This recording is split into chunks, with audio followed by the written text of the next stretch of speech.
Penny, it is Karandrin role-playing, and we're back. Sorry, I messed up the metaphor. We're back like a bad penny, and it's Karandrin role-playing, episode 49. And I am Kevin Manus Pennings, also known as Crack Palantir. I'll be your game master and host for tonight. And this is episode 49 of Brise's Tale. And as always, my good buddy Max is here to play the young, beautiful paladin, Brise, in her struggle against the sorceress Fairleg. Yes. Max, say hi. Hello, everybody. Welcome to the Bad Penny episode of Karandrin. Hope you're all having a good night. Yes. Or a good day, wherever you are in this wonderful world of ours. Yes, we're last episode, the powerful wizards coming to talk to Adabir went upstairs. And they are concerned, of course, at Adabir's efforts to free. Well, they would rather he free the trapped demon Kralum. But they also know that he is attempting to turn the demon's power toward good, a very dubious prospect. And so the question the wizards have for Adabir is, what are your real plans? How can we convince you to just work on freeing Kralum so that Kralum is banished from our realm and Verlag is stripped of her power? And they go upstairs to have that meeting, and we are left with an apprentice of Adabir's, Batherin, chastising you for bringing yet more people into this very secretive fold, and arguing that you should be basically secluded from other people. Extricated from. Yes. Excuse me. I'm too valuable to even be in the keep itself. Yeah. A remote island. What we've learned what we've seen in the past is that these powerful entities can simply take information from Brise, and the information out of me, or literally see in my thoughts. Right. So, thank you, Obi-Wan. What we want to remember is that you're sort of the weakest link in the chain. You're a less experienced adventurer. You're less powerful than these other forces, and you sort of keep getting tapped for for information, and you're a liability. And so Batherin, goblin female, she storms off. You're left in the foyer. There, the wizards have gone upstairs to have their great powwow. What's on your plate? I was going to bring up some real quick. First, I had this interesting realization that it might be like it's getting more safe to reveal more information about Verlag, because as she's making contacts with all these other people, if she catches wind of something, like some rumor about Kralum or what have you, it's is it one of her allies that's leaked it, or is it something that is related to me? That is interesting. I don't know if, say Brise has that realization too, maybe, or I just roll it up. Interesting. I 74. But doesn't give you much sense of security, though. No, but it's just an interesting. It might I don't know, because there's a couple times I feel like there's been some close calls. I'm like, she could just show up right now and question me if she wanted to. But right, it might be one of the reasons she's thinking that as well. Yeah, so it seems as though so long as she feels in control of you, right? Mhm. That she has you convinced. Her own pride keeps her from bothering to question you or anything. She's Mhm. still suspicious about Crowlem. We don't know why. We've never really gotten a hint from her as to why, although with her sheer magical knowledge and power, I don't guess we can be too surprised at that.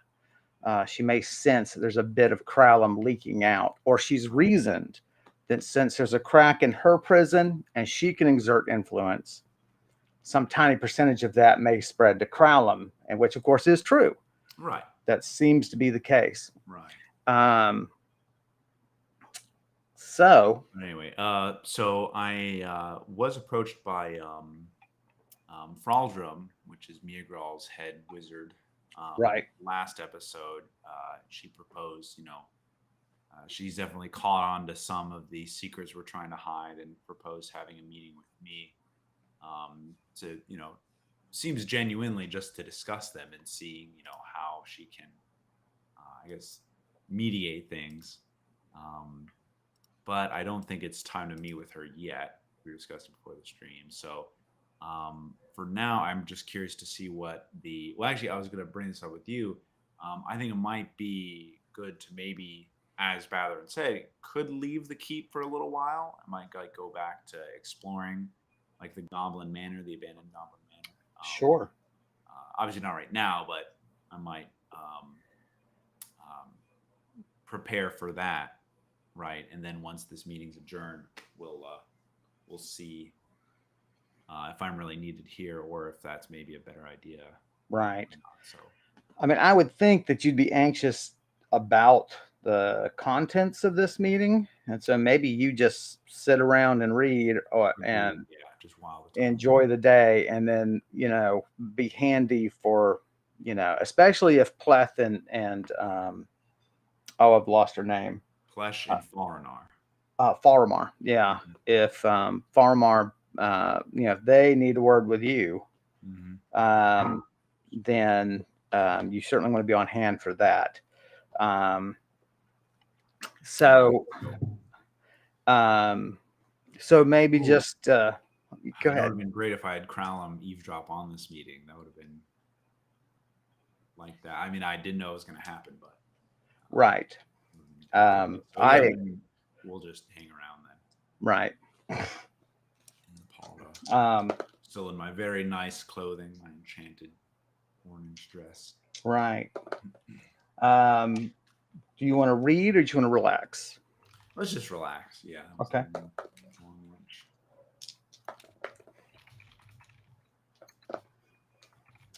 And the apprentices were kicked out of the meeting as well, right? Right.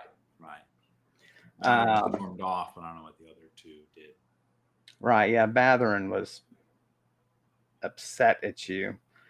Well, after some minutes, Tegrav enters the room.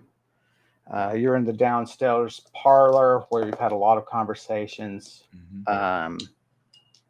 I just turned up my mic volume, so hopefully, Karen, you can hear me now. So,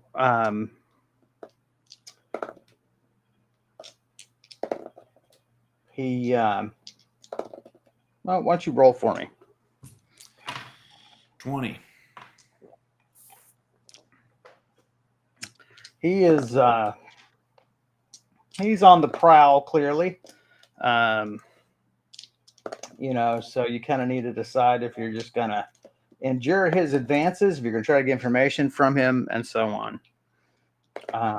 Yeah. Yeah. No, I mean, I don't want to seem suspicious by leaving the room, but I will just deflect if he asks me any questions. Just generally deflect.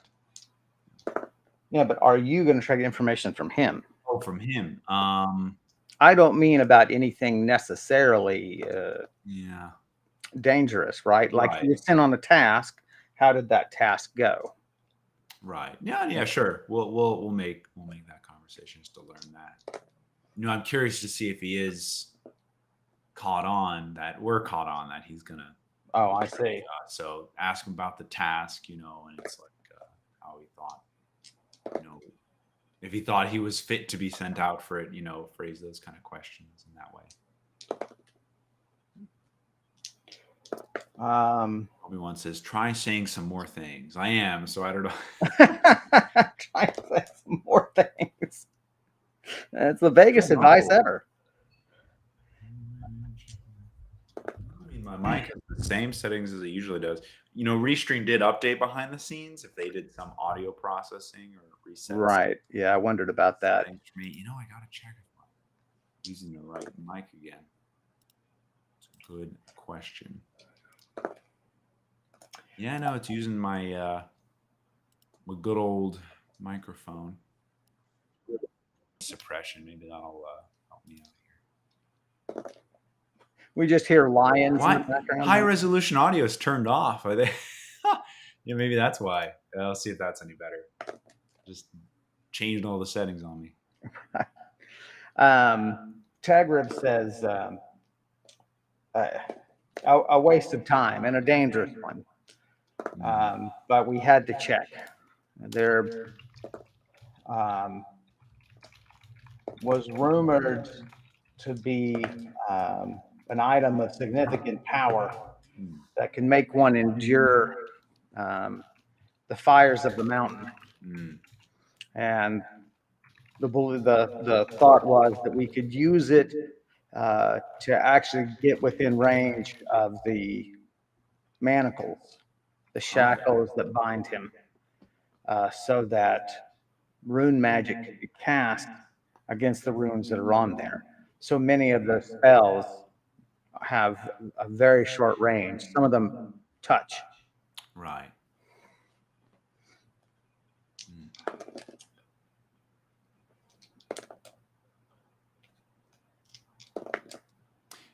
Oh, you know what? He goes, but I did have some success. I found a little trinket for you. And he pulls out a necklace. It's platinum chain. Oh, wow. It is rather lovely. Because I thought you might find this fetching. Okay. Yeah, it's not like magic or anything, right? It's just well, like a you gift. Have to touch it to know, right? Or ask him to know. Yeah, let me ask him. It's like. But I don't know if you want to accept it one way or the other. Right. Well, if it's a really good magic item, I might play it off, but I the implications of it, right, are not good for my characters. So sure.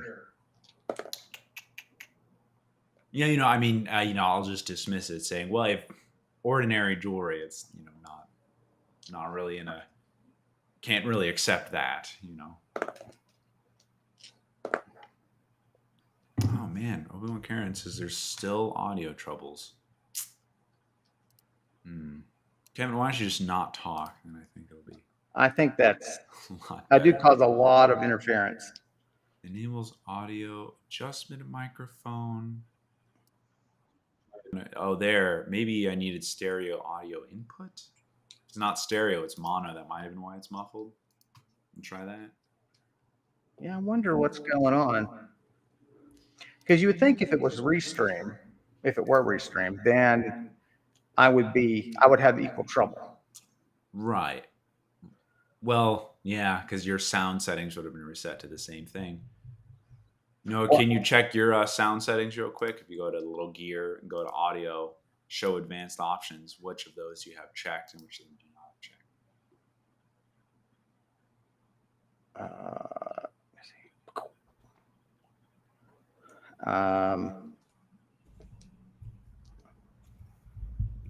I have auto gain control on, echo cancellation and noise suppression on. I do not have stereo audio input. Really? Okay. Those are the ones I had on. It was still muffled. So. And I don't have high resolution audio on. Weird. Playback.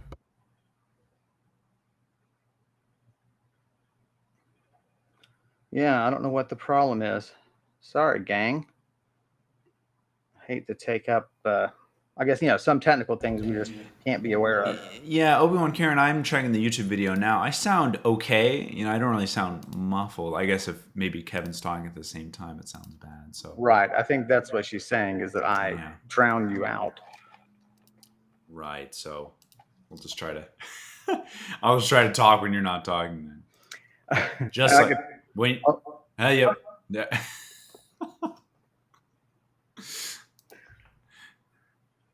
Okay. You go. We'll talk in 5-second intervals. That's right. I push my mic a little further away because that's basically the only volume control input that I have for it. So we'll see if that helps. So yeah, I declined saying I can't really just accept jewelry as a gift, though I appreciate it. Well, it is magical. If you'd rather accept it as a tool instead of the token of affection that you may fear it is. I guess it comes down to my principles here. I don't know. I mean, because it's still jewelry, right? It's even if it's useful, it's still like Aldrich wouldn't understand that, Oh, exactly. So I say, well, no. Still, the answer is still no. But you can keep it for yourself, or maybe Batherin would find use for it.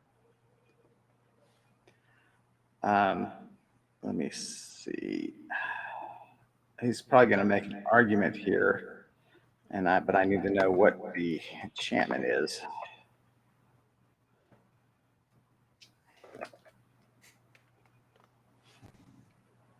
Two, three, four.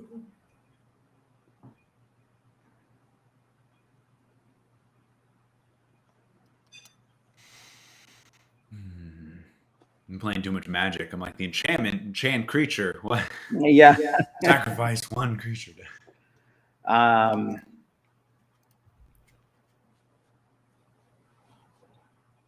He tells you it's this is a necklace of influence. It aids one in trying to influence others with magic. And it also helps when you're trying to talk your way out of trouble.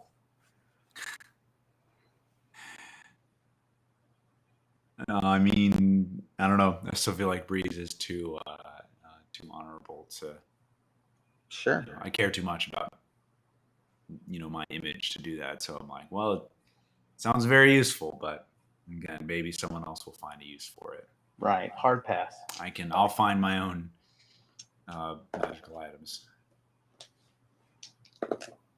My own magical necklaces. Well, he just lays it on the table and says, "I'm sure you'll change your mind."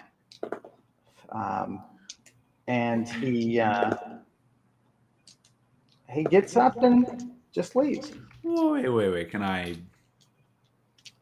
would be the right way to stop him?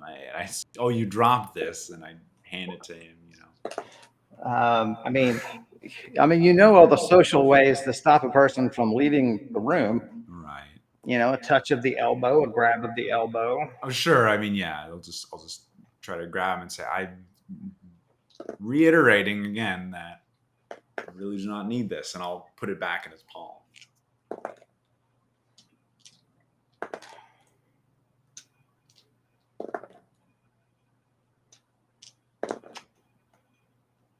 Wow. Let's take a look at him. Let's take a look. Take a look. Take a look at Tegrov, why don't we? Really? That doesn't seem right. Whatever he says, he's lying. Whatever he says, he's lying. Oh, yeah.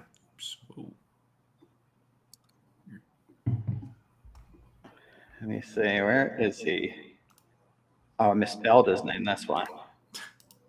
Tegrev, right? R-I-V. Oh, okay. I Yeah. spelled his name. Yeah, that's my bad.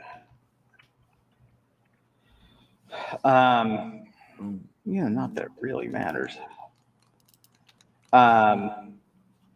There is a flash of anger in his eyes, and he grips your hand, and it's a hand you could easily break.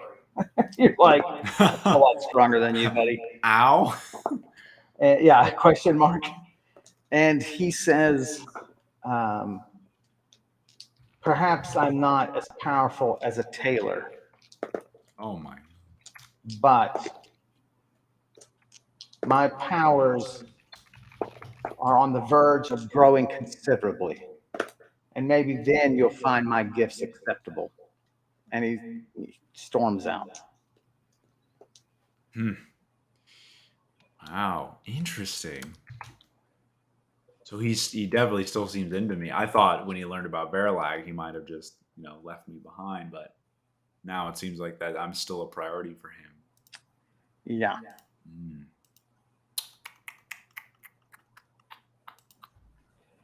Yeah, he's a scrawny little dude. I forgot about that. He dresses really well too. Yeah, I remember. Interesting. I like how I'm like one by one, I'm turning all the apprentices against me, one way or another. It's like, okay.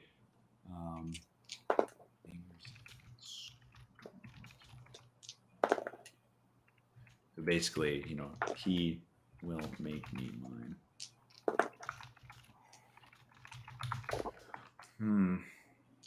Does it seem like I should try to? What's the word? Mediate that, like, kind of say, oh, let's just be friends. It's like I still like you as a person. Is there a way to do that, or do I think he's kind of far gone? I think, yeah. I mean, what you saw was, just real fury. Yeah. He's not in the mood to listen to anything. Okay. Well, I meant like later on, it might be worth a shot, just right. Because if I dissuade him from that, maybe he, doesn't. Well, I mean, it just eases tensions there. So, okay.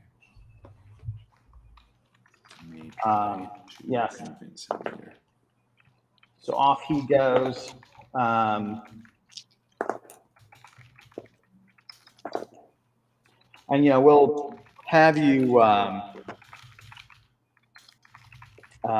We'll say that you've asked the servant to come fetch you when the meeting is over. Sure.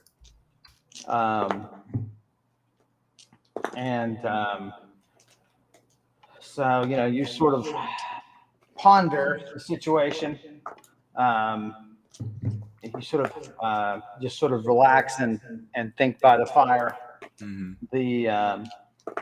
There's a knock at the door. A servant enters, goblin servant, and lets you know that the meeting is adjourned. Lasted an hour and a half, couple hours, something like that.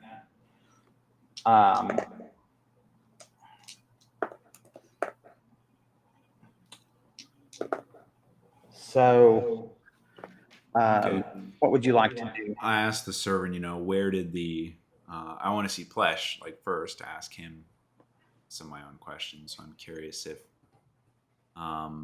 servant knows where, Plesh has gone. Just describe them. Shriveled old goblin from the meeting. Know where he went off to? They're just coming down the stairs. Okay.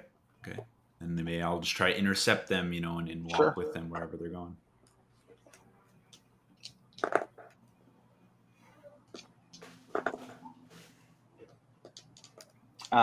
You meet them at the foyer, as they come down the stairs. Adabir is not with them.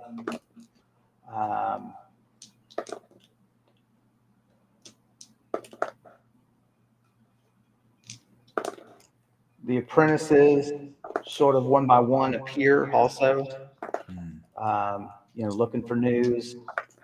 Tegra will not meet your gaze. Um,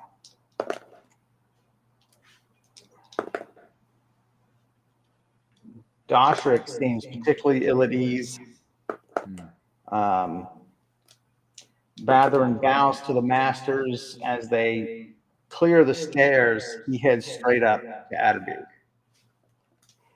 Okay. Not so fast. Run after her. I mean, I'll let her do whatever she thinks is. Yeah, you don't terribly disagree with her. Right. I don't. So I'll try to walk along with them and say, I hope the meeting was productive. Things, we could agree on things. Why don't you roll intuition? Sure. 47. Nice try, cheater. I mean, they clearly have been given a lot to chew on. Right.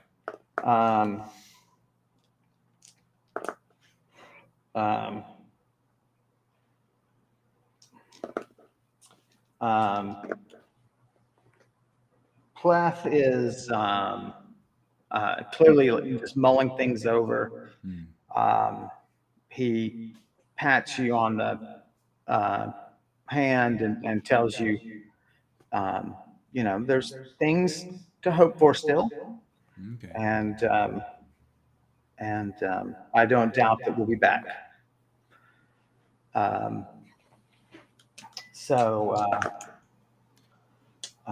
Unless you wish to speak to them more, they're headed out. I mean, I'll just say to Plesh is, it would have been nice to. I have Simone. What would I say? I guess I want to ask him about the Iron Empress. My dreams about the Iron Empress.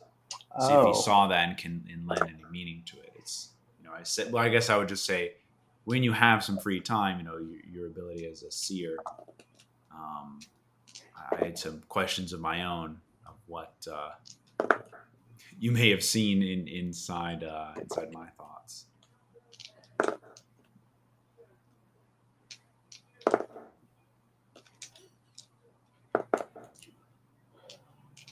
I have some time. Let's sit and talk. Okay, cool. I don't stand so well. Obi-Wan Karen says we are echoing. Right. I'll reduce my mic maybe a little. Do you think it's the noise suppression? I'll turn back on my noise suppression because it was off. But I'll turn it back on and see if that helps. See. Sorry for all the technical issues, everyone. Yeah, it's a pain in the butt.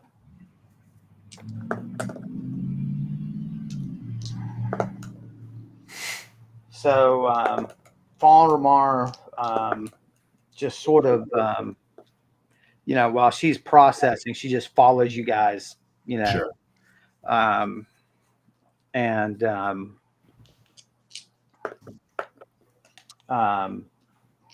She sort of sits off to the side in the same parlor that you were just in. Mm-hmm. You see, as you guys are turning, Doshrik and Tegra head up the stairs too, no doubt to, see what's going on and see if they're needed. Mm-hmm. Pleth says, I know that I must seem quite powerful to you, but realize that I take knowledge from you. It just becomes a memory for me, as all knowledge is a memory to you, which means, unfortunately for us both, it's subject to my ability to remember it. So why don't you tell me about this dream? Well, yeah, I describe I'll describe, bring up the name the Iron Empress, someone I've come across in my travels. Roll for me. 13. There's a little flicker of recognition on his face, I mean. I attack. That's the only way to do it. It's the only way to handle it. Ah, what was that? Okay, and then I'll continue on. That I what's the word that I encounter? Well, that I know they're a goddess of old pantheon, thousands of years ago, around this valley. Um, you know, I know her well. okay. She still lingers in these hills and valleys. She still crawls the slopes, causing trouble.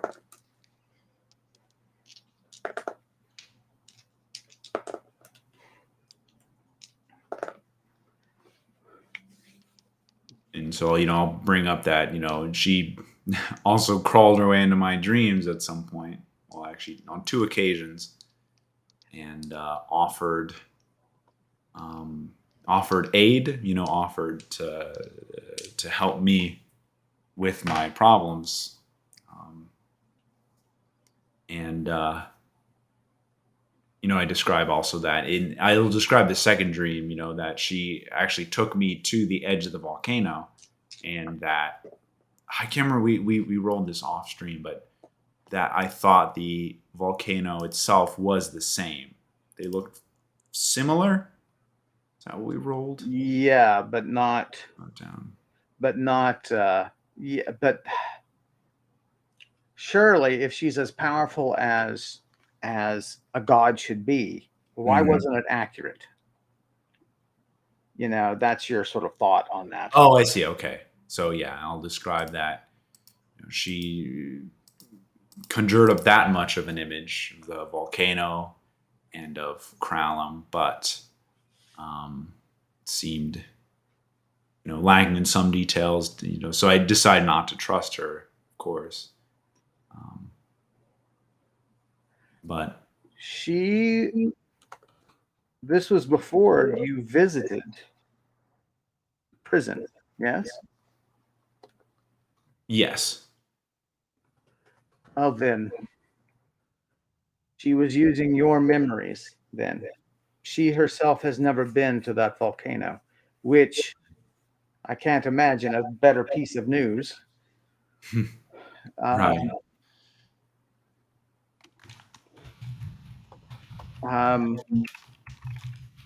So it suggests then that she is using the knowledge in your head. That is, you have known for a while that Kralum is trapped in a volcanic prison, but you didn't know what it looked like, so she simply conjured one. Right. It's interesting. She filled in the gaps, yeah, where I didn't know.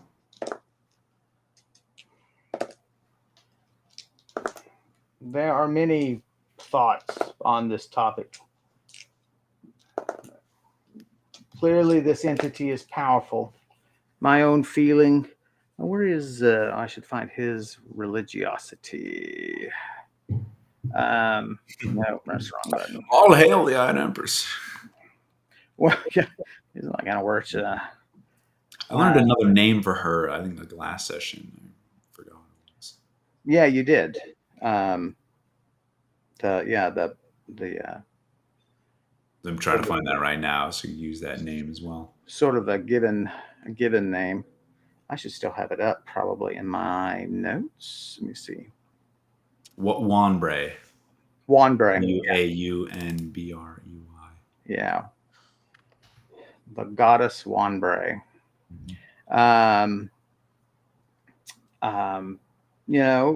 My own view is that she is in all likelihood a god who has fallen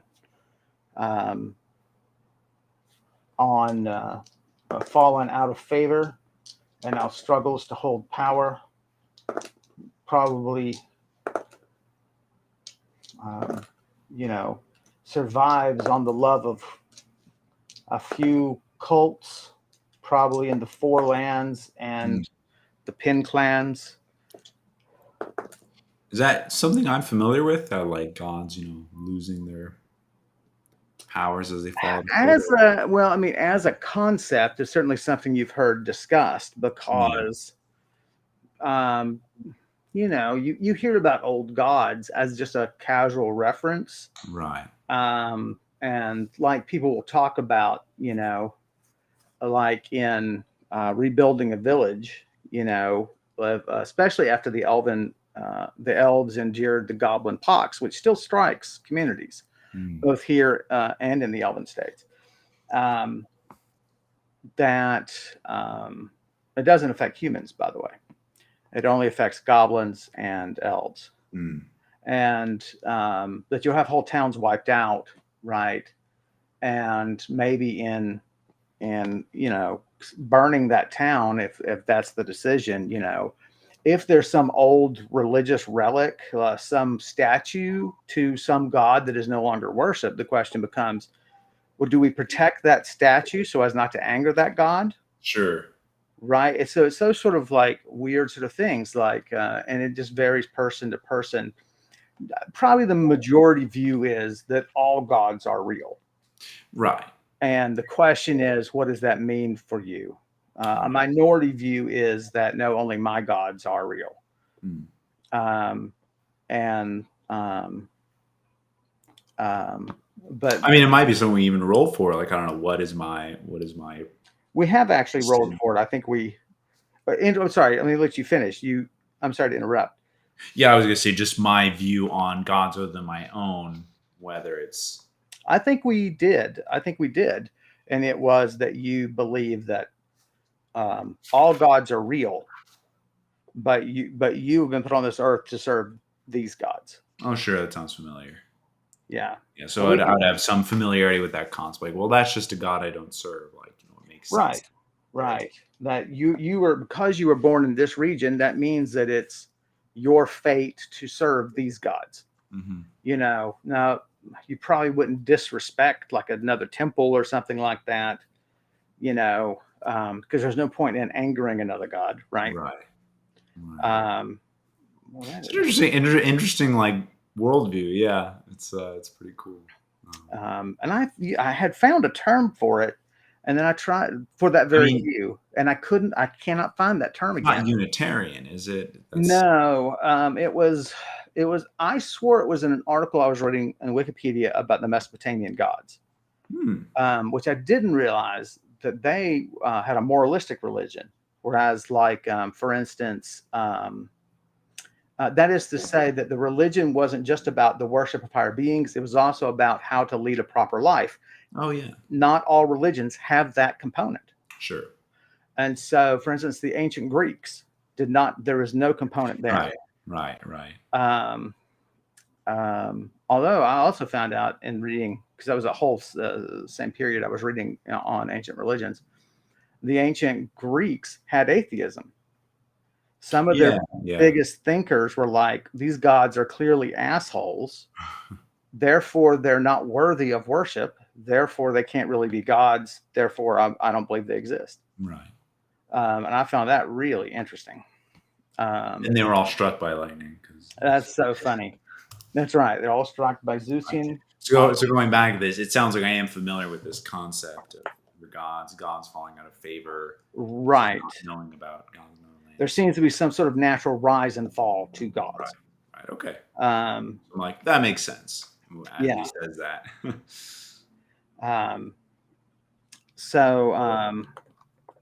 But still, that she was able to use my memories is so clearly she has power, right?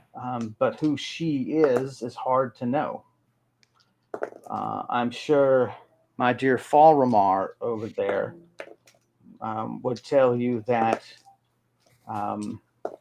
everything you see a god do is a mere trick, and that there are no gods at all.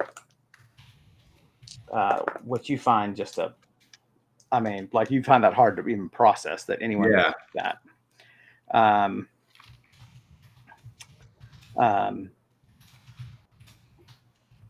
I mean, I might stop on that. I'm like, really? Seems a little haughty of her to right. Believe in. To not believe in. Yeah, she rolled a 1 for religion, which is the only, basically, it's a very small range of people in this Yeah. day and age who would be atheists, but she got the one. So she has always held the position that that the Iron Empress is simply the name being used by a powerful wizard to assert his or her power.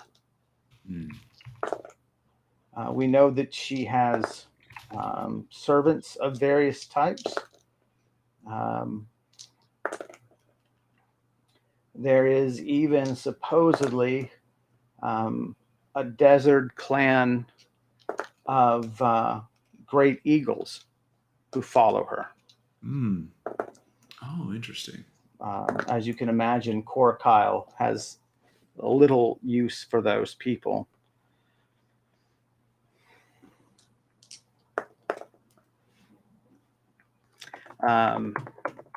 Okay. So, I mean, she hasn't appeared since in my dreams, so I haven't worried about it too much, but, it is concerning to know how much she sees of what we do here and, when she might pop up next. I assume if I stay away from, her places where she's worshipped, it might be beneficial. That is a logical assumption. Her power must have a range, and it does seem centered roughly in this area. The eagles are in the northern part of the Pin clans, but not too far away. There's a branch of the mountains that reach atop that edge of that kingdom. And there's some rocky outcroppings supposedly where those eagles reside. That seems the furthest extent of her influence, but that's as much as we have heard, of course. Sure.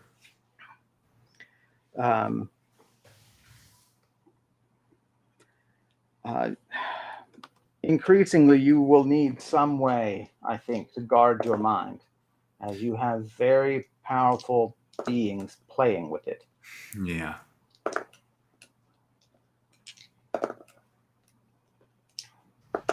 Just go to whatever magic shop there might be. You need things that, just tell them you need things that guard the mind. Okay. They won't always have them, but it will at least make it more difficult for them to get as much information from you as they have. Right. Perhaps it'll slow them down or make it more obvious. Yeah. I suppose I should share with you some of the good news from our meeting. And that is, unbeknownst to us, we know where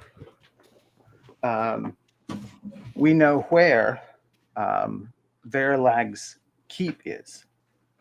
Oh. At this point, Farmar rises from her thinking and says, she says, I feel foolish. I was not thinking properly when we first met. The contacts I still have among the elves mentioned that one of the nobles recently got a new advisor. Okay. And the more I thought about it, the more the name Verlag echoed in my head. And sure enough, there was news of a keep being rebuilt, really. It had fallen into disrepair since the last Goblin War. And that is Verlag's keep. We're almost positive. Wow. And just, where is that generally? known. North of Convergence, near the Goblin Elven border. Okay. We know that she's already taken up residence. We know that she's already secured guards from the noble to protect the grounds. She is just letting the workers repair things, and she has used her magic to repair herself some number of quarters. And she sets guards upon those quarters, and there's a bivouac of tents that the guards use. Wow. That's mass. So it has been suggested that we might scout that area. And given that she already has a difficult time detecting you, that you might be the person to do that. But that might be in the future. Right.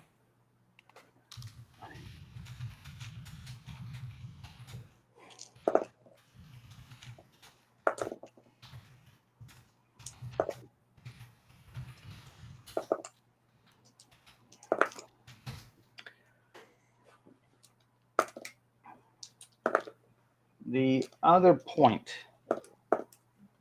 is that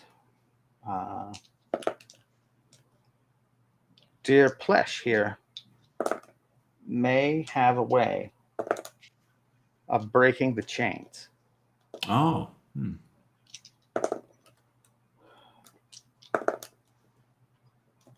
In his travels a long time ago, you met a creature, didn't you? And Plesh goes, quite a strange creature. Did it have lots of legs? 20 questions.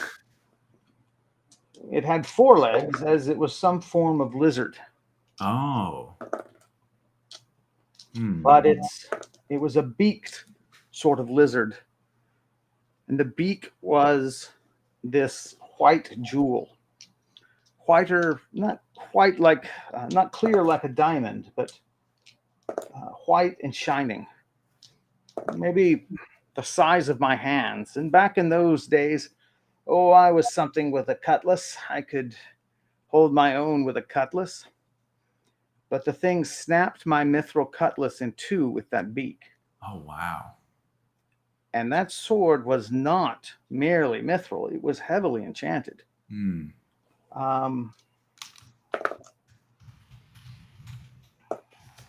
Kevin, I'm sorry, but I don't remember this creature. Does Brise recall? Or, I mean, no. No. Wow, okay. So this is not a reference to anything you've known. The odds are that most references won't be things that you know. No, but he said a creature you've come across. No, that's him referring to Plesh. Oh, I'm sorry. I thought she was referring to me. Like, oh, you've come. I thought it was Plesh referring to me. Forgive me. I should have considered that possibility and worded it differently. It's fine. I'm like what? Memory is taken from me. So Plesh, when at whatever point, for whatever reason that he was out in the wilds,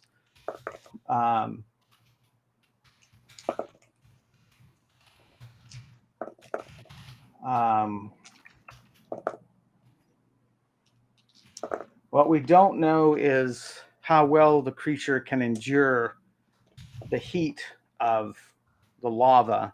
Right. He was a skilled climber. He was in the mountains north of Belzebar. He was quite skilled, so getting down there won't be a problem. And we have sufficient magical arts between us that we can certainly control it. We might be able to protect it from the heat. Not any among us have really dealt in the mouth of volcanoes before.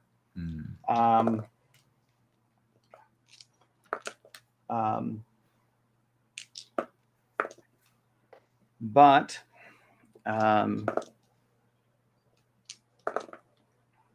it is a possibility, and maybe one that we could, a plan that we could execute in a matter of weeks. And presumably we could get there with the creatures and attempt to unchain Kralum in a few hours. Right.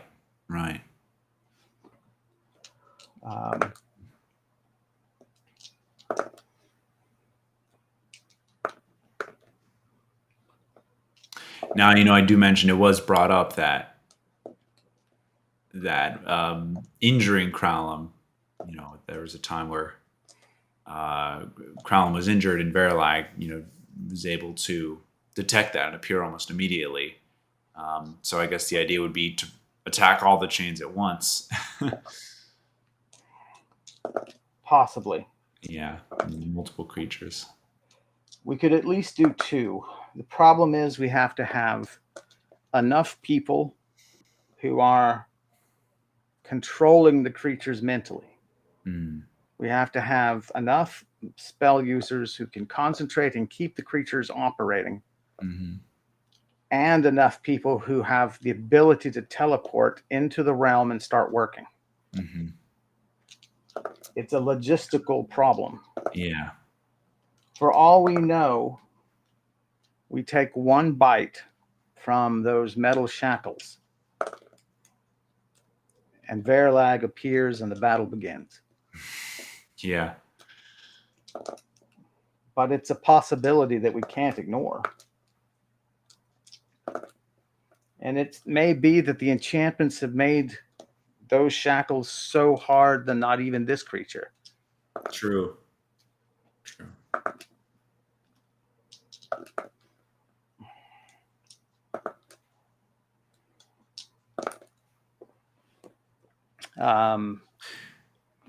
I'll if they're not on that topic, I kind of want to bring up Tegriv. It's like, I'm assuming Adabir told you about the.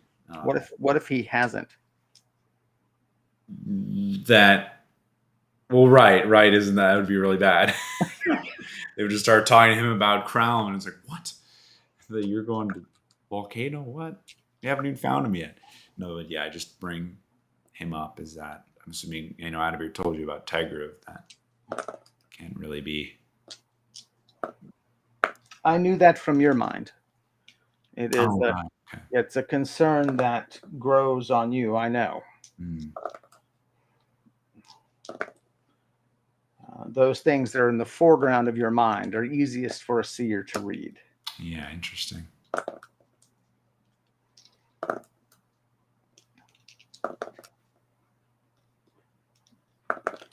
If we can execute this plan quickly enough, of course, Tegriv will not himself need to be executed. Although I'm trying to argue Adabir out of that course of action. Fool's errands are easy enough to produce for apprentices. We can keep him out of the way. Right. Okay. Is this Farnar talking or Plesh? I'm kind of confused. I'm sorry, it's Plesh. Okay. Farmar had approached to tell you some things and tell you about the and thing. Back to thinking, yeah. And then sits, because she's sort of in the conversation now, so she sits on the same couch as Plesh across from your couch, and sort of is half listening. She's sort of been roped into the conversation.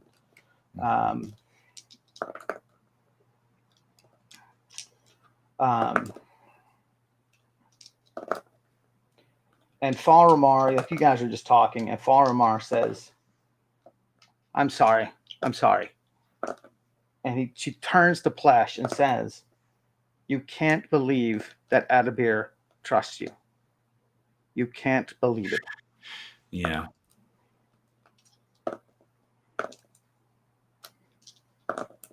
When we told him of our idea to sever the chains, you're getting blind, my old friend. You're just getting blind. He is making plans, and those plans are against us. Right.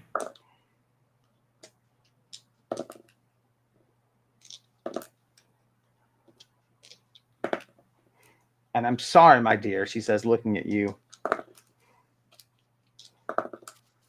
We really can't take no for an answer, but Plesh needs to copy your mind. She needs to copy your essence so that we can teleport to the volcano. And you can't tell anyone. Ooh, okay.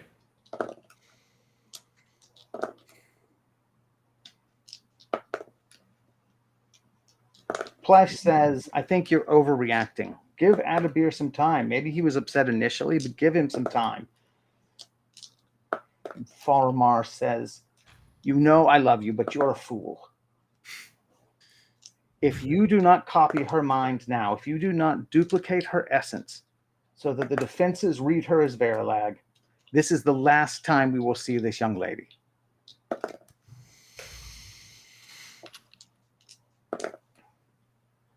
And then all of our hopes are dashed. And then we must wait on the plans of that ambitious fool upstairs to come to pass and hope that it all turns out well. We cannot be twiddling our thumbs. For that matter, you know, if there's a delay, Oshekra will act rashly. Oh my gosh, there's a lot going on right now.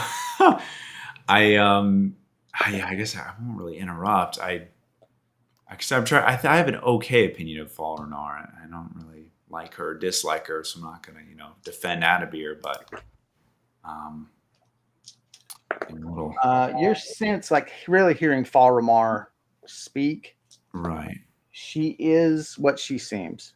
There's right. not a and given what you've heard about her, right, you can tell that everything adds up to a non-deceptive person. Right. You know. Right. I mean, I don't know if her a-religiousness has any impact on me, It's you're still processing it. I mean, it's so sure. I wouldn't have like made up my mind about it yet, but you couldn't have even. I mean, you're just like, I'm just gonna shelve that. Right. I didn't even know there were people who could operate that way. Right. Okay. I mean, I'll interject here to say, well, what will Oshekra possibly do while we're waiting around? Has he already made plans of his own? Faramar takes a deep breath, leans across, and grabs your hands off your lap and pulls them to her, and like just looking at you, right? She goes, you have to understand. We're all a very secretive lot. I have been alive for 820 years. That's... I fought against the goblins. What else have I done in my life? The resources I have built can't be listed. Oshekra is one of your kind. But even if you say 30 years of building resources and contacts, there's no way to know his plans. Who else does he know? Does he have friends in the goblin nobility? Does he have friends in the Pin clans? Who among other sorcerers does he know? What artifacts does he hold in his keep? Do you know that I don't even know where Plesh lives? I can't know. We have our own projects, and we try to stay out of each other's hair. When we cross swords, no one knows how many swords the other person has. Yeah. Which means that when there's a plan afoot, we don't know what's arrayed against us, or even for us, until it's shared by the other wizard. You hear rumors, you try to get information, particularly on the ones you mistrust.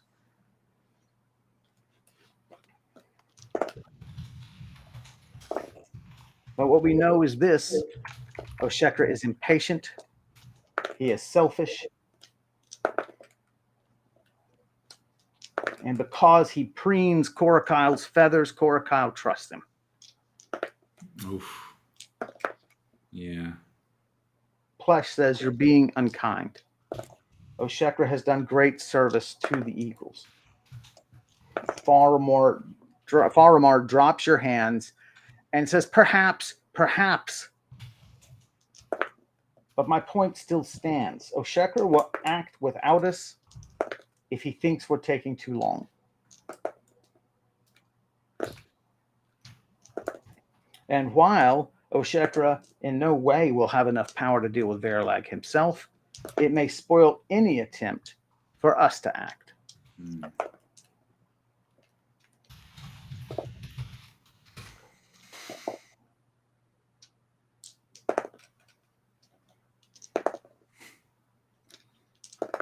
Now, what of it? I know you're young, and I know all of this is terrifying. Got that right. Will you let Pleth duplicate your essence so that we can begin carefully probing the volcano, and if we're ready to act, we can act without Adabir? Yeah, I mean,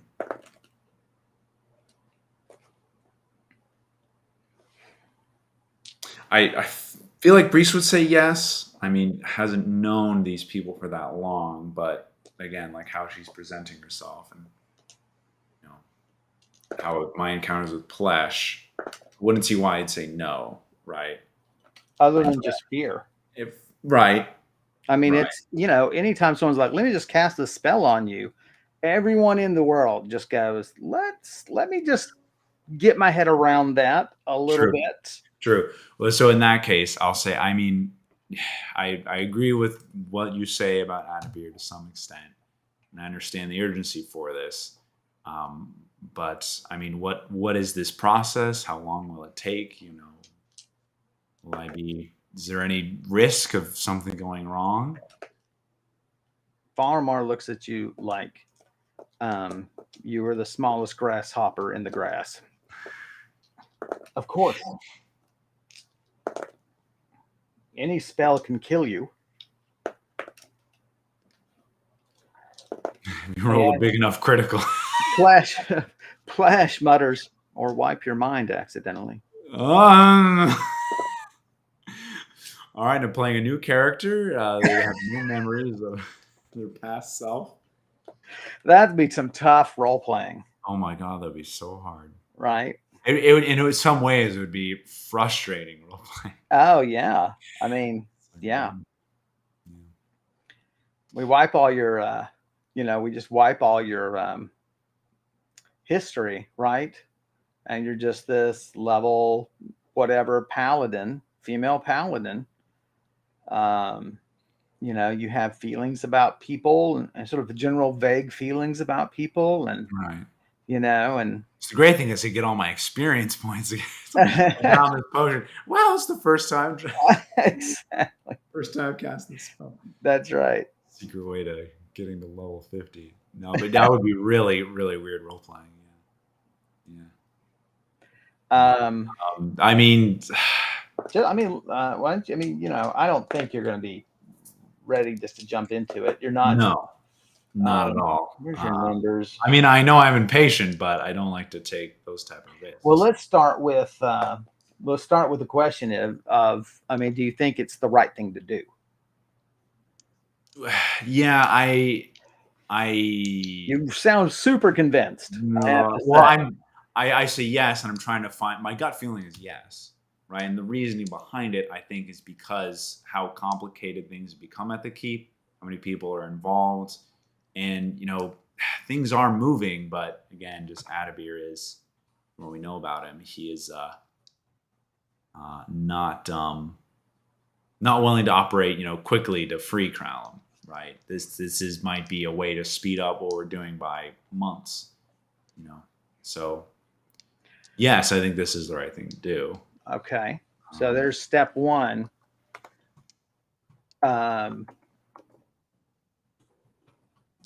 So what about Well, okay, actually, hold on. I back up a little bit before I do that. Logically, it's the right thing to do. But I mean, I'm not saying you're not voicing this out loud to them, mind you. This no, is yeah, I know, but I'm just thinking over what Brees would be thinking of. I mean, Brees is a loyal person, right? And she's already kind of made some promises to Adabir. So how does she feel about, to not like kind of take things in her own hands, to not interfere with these plans too much? How does she feel about kind of going back on that word? That is a form of lying. Um, I mean, yeah. So there's some subterfuge, and you're right, some lack of yeah. loyalty here. Yeah. And so I don't know if that counterweighs that, this could be the ticket to, saving hundreds of thousands of lives. So, Roll for me. yeah. 12. Yeah. You tried to reason with yourself that he could never know that this happens, Right. right? Right. And then you're like, does that make it any better? And you're like, no. No. Yeah. Yeah.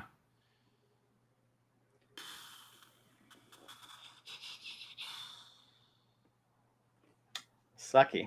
Well, I tell you what, why don't we take a break while you debate whether to let them act? Not really a break, Ken, if I'm debating.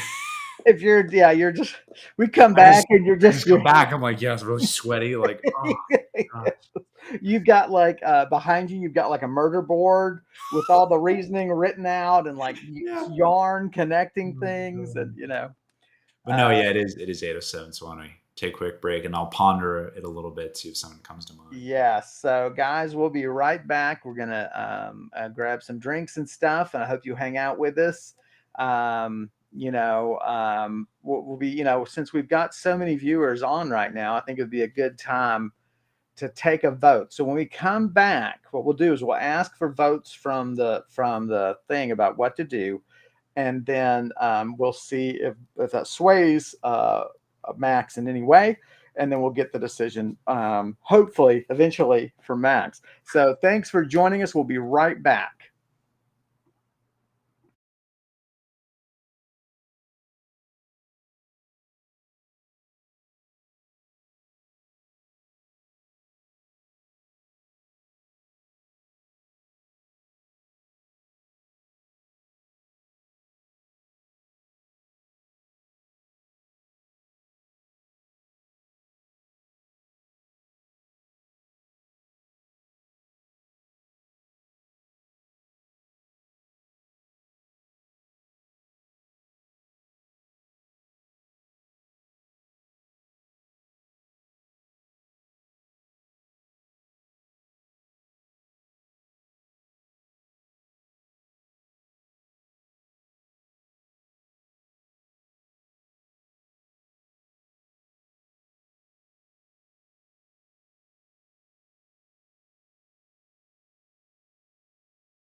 Hey, everybody. Thanks for sticking. Reach a decision. Sorry. Welcome back. Welcome back, everybody. Do you have an idea? Do you Oh, I was reading Quinn's comment. Do you find it visible when I mentioned my flan? Biggest diggers. Such a great no. I didn't know you're friends with a Roman emperor. What was I going to say? Yeah, so I do have one question I want to pose to Faranar and Clash. Is that, I spoke with Crown at some point, and he had the same idea of duplicating my mind, and Adabir seemed on board with it. Perhaps, there is another opportunity. Adabir does want this to happen in that way. If you decide to do something on your own, it's not me. It doesn't have to be, me being the one advocating it, right? Why not convince Adabir that you need a copy of my mind anyhow?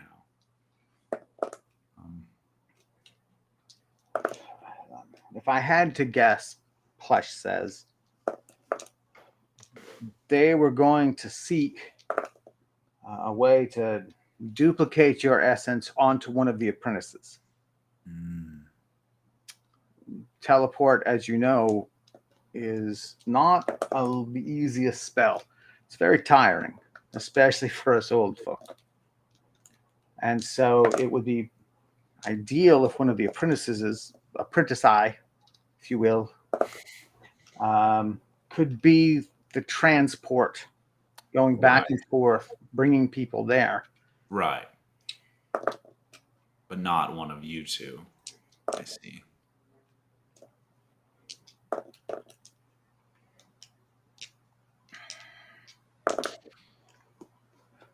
In that case, then I did think about it, and I would go with Farno. I think that's just the more moral thing to do rather than relying on Adabir. I know it is being subterfuge, but in my character, it's just it feels more of what the gods would want, right?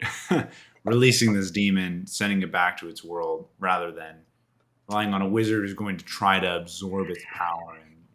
Yeah, and it gives you a backup to success anyway. Right. I mean, you hate how it feels. Right. But it is, I think it's reasonable to say that I think it's a legitimate choice. Okay. Everyone in the comments being like, boo, Team Adabir. How dare we betray him? That would be fun, if we did have if we do, because we can't do polls here unless we let Quinn or Obi-Wan, if we let them run the poll, right? They just count responses, when we do a break. That would be a lot of fun once we get some more traction. That would be a lot of fun when we have these sort of big moments in the game, just to see what people are thinking. So Farmar looks at each other, and Farmar and Flash look at one another, and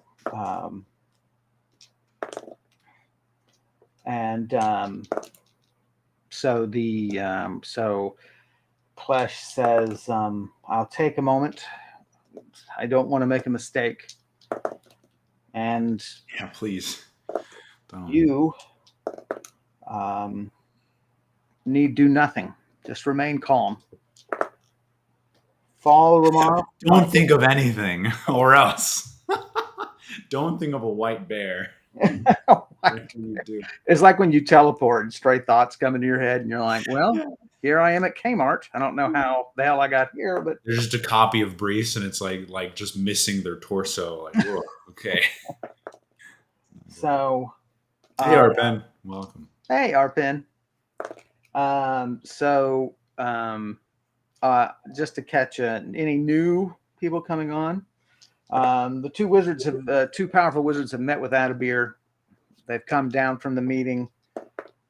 believing that Adabir doesn't trust their intentions and believes they want to interfere. Those two wizards are now talking to Brise and are going to try to duplicate his essence so that they're able to teleport past Verlag's defenses at the volcanic prison. And Brise feels like she's kind of going behind Adabir's back. But that is too bad, she thinks. It's just it's what needs to be done because it's in everybody's best interest. Mm-hmm. So Plesh, the Goblin Seer, ancient, he turns to Falramar, our old elven wizard, and says, "My dear, I'm going to be too weak to be our workhorse in this matter. So I will imprint her identity, her essence onto you. And then later, if we need others, then we'll have to find a way to reach out to Brise." Falramar nods. "Get on with it." He comes over to you. Falramar rises and sits beside you.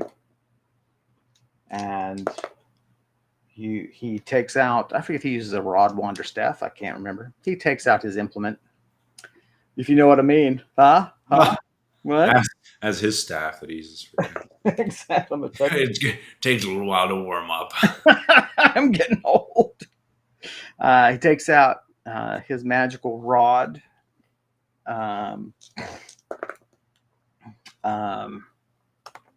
Roll for me. Ooh, 85. It's like just a beautiful, wood, very rich. It's capped in and some sort of silver metal, but it's sort of very plain, but really rich, beautiful wood. Well, I misspelled that somehow, but I can't see how I misspelled that.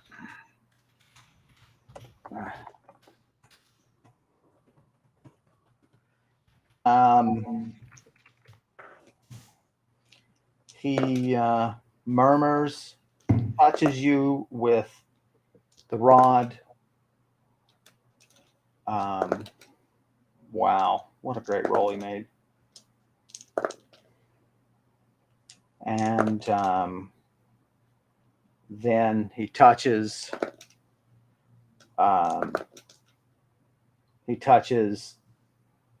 Falramar, and then he touches himself. And he says, "I was able to duplicate it twice." Oh, wow.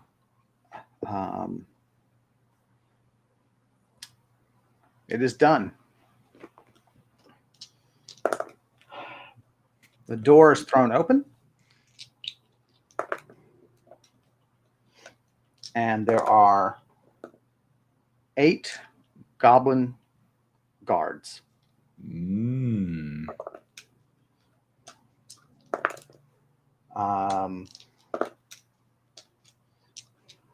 The ones in the back have spears. The ones in the front have crossbows. Gwen, I was thinking the same thing, but I didn't say. I know, it's so easy to go there, right? And this moment. All the crossbows are leveled at the 2 wizards. Well.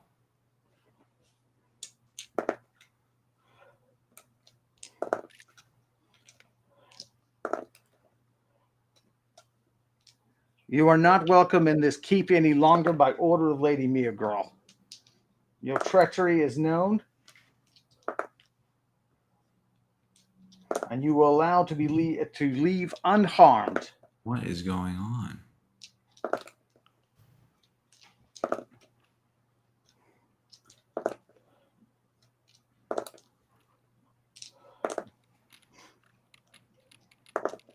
Plesh says very quietly, "Falramar, my dear, I should never doubt you." Wow. No way. No. Holy moly.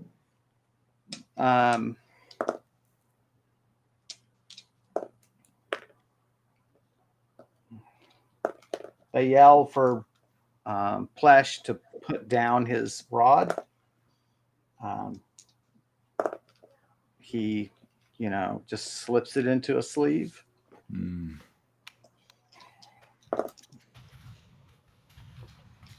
You feel Faramar tense beside you.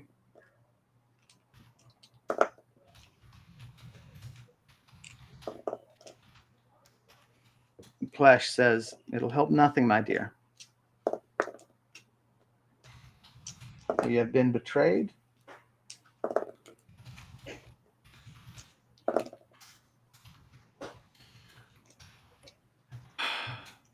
And he looks over, I would say he looks down at you, except you sitting is almost as tall as he is. Right. And he just says to you, sort of whispers to you, good luck. Yeah, I can't think of anything to do in the situation. Seems. Yeah, you certainly don't want to make these guards any twitchier than they are. Right. I say, yeah, same to you. Faramar stands.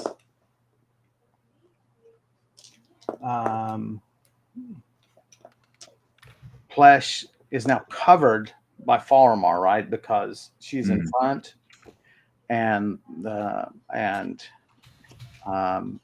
Plesh backs up a little bit and gestures for you to go out of the line of fire. Okay. Yeah. Do you do so? Yeah. Yeah. I'll get out of there. And so they, so Faramar walks forward. You can tell there's just a lot of resentment. She walks very heavily, I don't like this one bit. The guards sort of span into the room, have them surrounded on all sides. You are behind the guards in the back corner of the room. Yeah. You just let me know when you want to act. Yeah. I mean, here's a thought. I mean, I did talk with Ichar. I don't know if these are his men, right under him. If I had some sway over them. If he's captain of the gate, no. Oh, right. So these are guards. He would have right. His garrison, you assume, would be the everybody in the two towers, that flank the gate. Maybe even the whole front wall. It's hard to, you don't know much about military organization. Yeah. Okay. Now that I can't really think of anything I would do here. I mean, unless I could run up to Adabir and try to convince him not to do this. I wouldn't run anywhere with all these crossbows. Right. But you know what I mean is doesn't make sense to do that. I don't think so. I think I'll just have to this is a loss. I just have to be dignified and let them be escorted off. So they're escorted out of the room. All the guards, file out into the hall. They close the door. You hear them marching down. It occurs to you, they must have been sneaking into the house the entire time we were talking. Wow. Yeah, for that many to be here. It's true. Because there's only a few on each floor. But and you hear many more boots upstairs now moving. Wow. Do you want to follow? I'm curious. I mean, morbidly curious to see. You actually take a moment. You look outside. Yeah. The walls, the front wall, nearest your set of quarters. You look out, and there are archers lined across the front wall. Wow. There are crossbowmen arranged in the courtyard as well. I mean, there's got to be 30 men on these guys. yeah, it's not good. You hear them now in the foyer. You kind of feel like that's enough distance to give them if you want to follow. I do, yeah. Go out, open the door slowly. The house guards seem to be as confused as you are. Right. Quinn, so what happened is I'm suspecting the Adabir obviously thought that was not fond of these two wizards interfering in his plans, and it's probably what's happened is that he's called all these guards to basically treat them as traitors and escort them out of the keep. Maybe he was able to quickly convince Miagral of something and have them escorted out. Because the Plesh and Faranar, their intent is to free Kralm as quickly as possible, whereas Adabir's is to siphon its power to study him and then use that to break the chains and to also restore some of his health and for other purposes. There's a line of archers along. You live on the second level. No, Quinn, I was not asked to leave. It was just them two. They didn't explicitly say, but it was kind of obvious, like they were looking at them. The weapons pointed at them, not me. So I'm now just watching the aftermath and then be escorted out.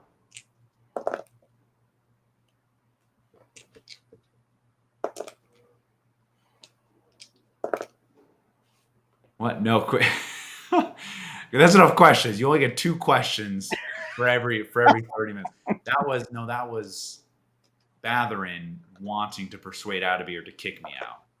But that's all we know is that she thinks I'm a threat here. She's going to try to get me kicked out, but we'll see what happens with that.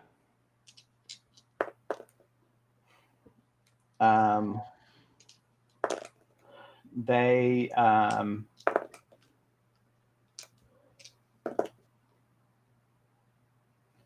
you hear them moving. Mm-hmm. There's, like I said, there's just a line of archers up at the top of the stairs. Yeah.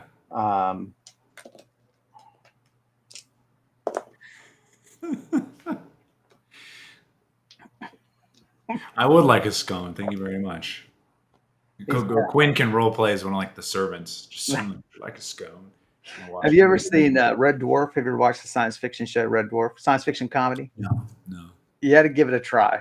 You got to forgive some of the effects and things, but oh my God. So look up Red Dwarf. It was this long-standing British comedic science fiction.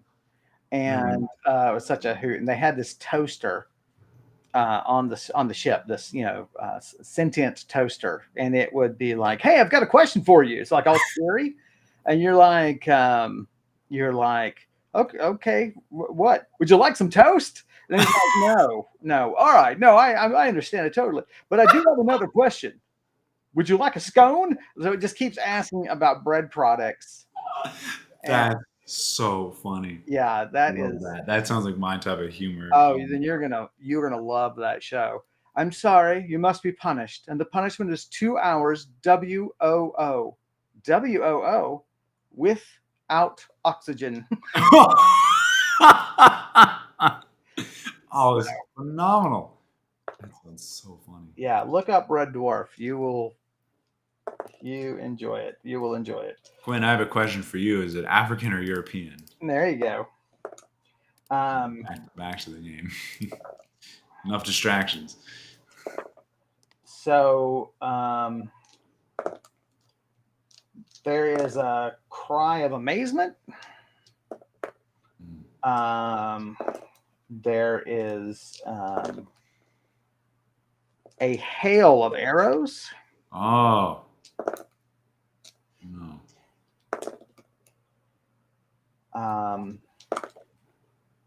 There is a cry, several cries, as arrows are loosed. Roll. Hey, 21. Yeah, you're too shocked to act, as are most of the guards. There's running around. People are shoving you. You find yourself running into the foyer. Someone grabs you and tries to prevent you. You start to struggle free, but fall. Roll for me. 31. Roll again and subtract it. Minus 22. You hear a woman screaming and realize it's you. Ooh. Saying, no, no, what have you done?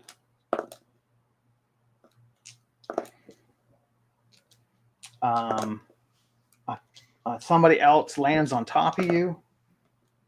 Oh my gosh, this is Pandemonium. It is Pandemonium.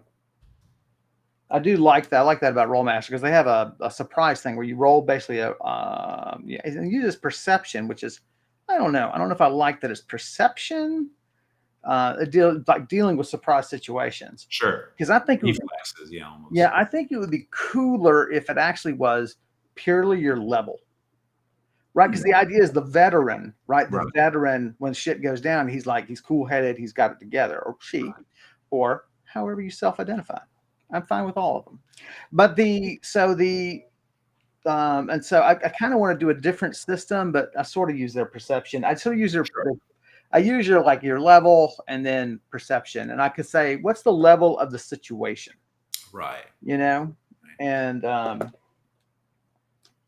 so it's pretty high up there for sure.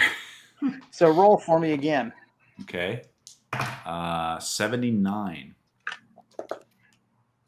You're being led up, and it's sort of coming back to you. You heard the shots, you heard the cries, all this kind of stuff. You remember screaming, "No! What have you done?" And Why aren't you rolling? You remember now that you were tackled by a guard, and you were like, "You little goblin son of a bitch! I'm so much stronger than you. I am gonna." But your feet got caught up, like maybe somebody's weapon hit you, like the butt of a spear, as people are running forward. Yeah. And so you fell down. They fell down on top of you. Someone fell down on top of both of you and then grabbed you. So they were clearly trying to keep you out of harm's way. Sure.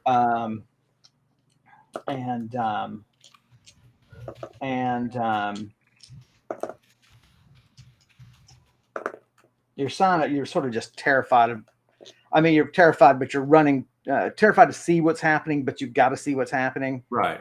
And you run into the, you're pushing past guards and so on. There's too many. They restrain you, although it takes like 4. Yeah.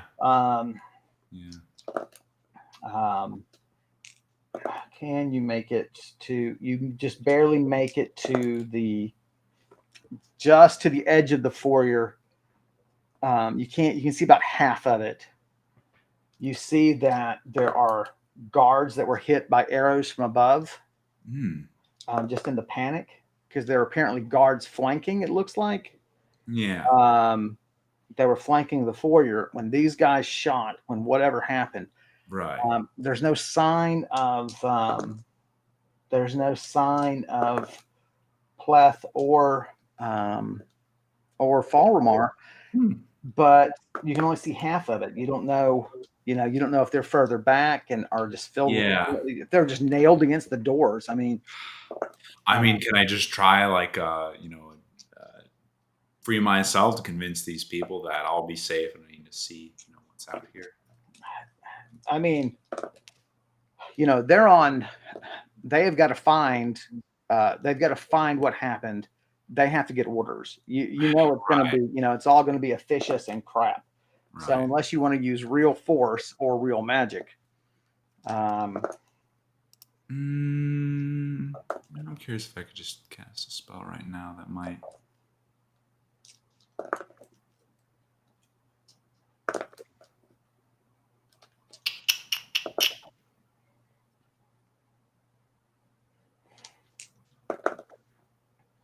Could I do a sleep spell possibly on the 4 that are kind of restraining me, or how would that work?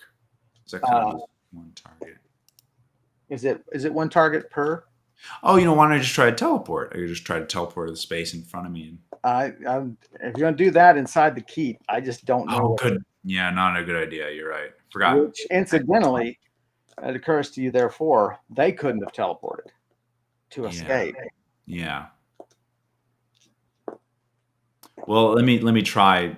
So going back to what we said about sleep, if I just try to put some of the guards around me to sleep. There's just so many guards, Okay. I mean, what you could do, at least for immediately for information, is go back to the room and at least look at the courtyard. Okay. Go Okay. back to the parlor. Right. I don't have to. I could just go higher up, and look out. Right. Because if there are bodies, presumably the next step is they're going to be dragged out onto the courtyard, loaded onto wagons. Okay. Yeah, let's do that. Then So you relax. They let go.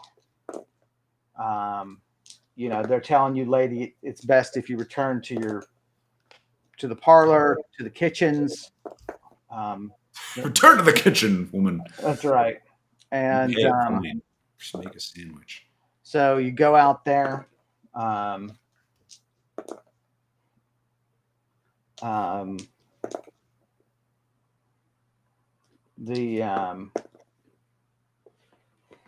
The archers on the wall are all looking and talking, and they're pointing and so on. They are obviously in a state of confusion too. Right. Most of them still have arrows like knocked and held, like they didn't, so they haven't shot yet. It doesn't seem. Right. In the courtyard themselves, there are guards running forward. There are no bodies being dragged out, but there are a couple of injured guards now coming out of the front of the house from the foyer, being helped. One absolutely has an arrow in his shoulder. Yeah.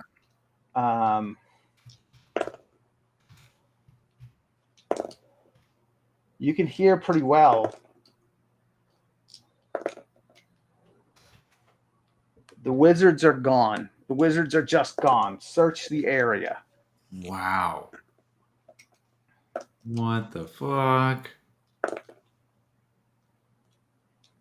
We've got one dead inside. His own, the fella shot him. Ridiculous. How can they not tell a little goblin or an elf from one of their own men? And soon a dead guard is dragged out. Yeah. He's got one full in the back.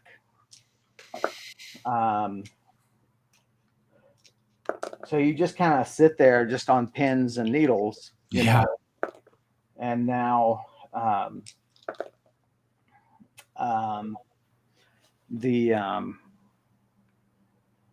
now it might really benefit if they did escape. It might really benefit me not staying at the keep, because they're definitely like on the hit list for Mugral now. Oh my gosh. So a couple more guards with grazed injuries, a couple more guards with shots to their leg or foot. So about 6 total goblins have been shot just with a hail of arrows. Right.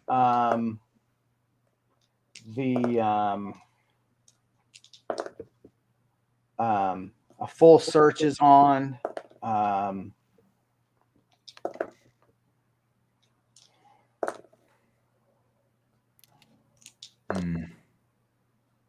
Doshrik sort of bursts into the room and glances around and goes, oh, I'm grateful you are safe. What happened? Why are they shooting at guests? Well, I'll tell him my honest opinion is I think Adabir wants nothing to do with him, and I think he's taken measures into his own hands.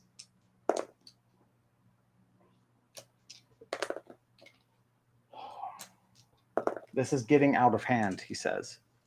Mm-hmm.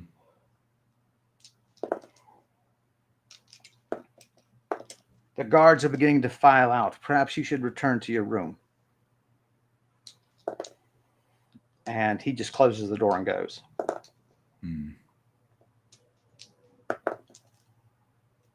Plesh's voice in your head says, I'd rather you stayed here.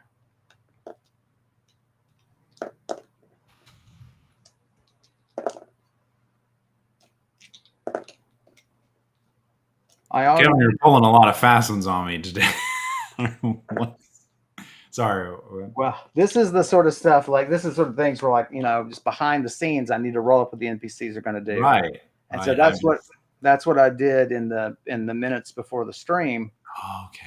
Going through, thinking through, well, and given the reactions I rolled, what would have to happen. Right.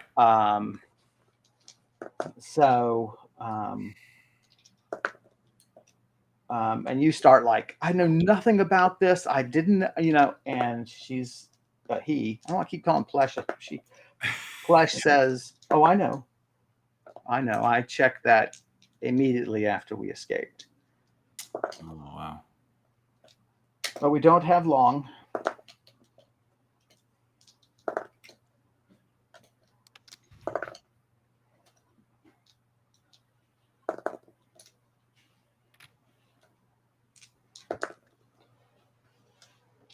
It would be nice to know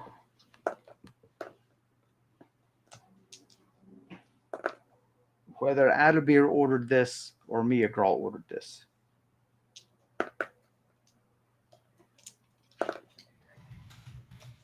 We're unlikely to get close enough to Mia Grawl for me to use my arts. Mm-hmm. And finding the right guard whose mind holds the answer may take too long.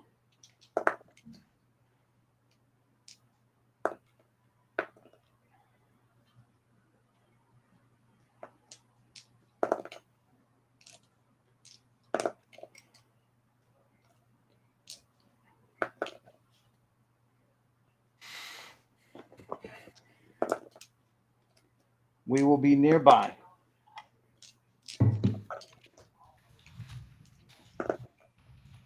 And we will let you know as discreetly as we can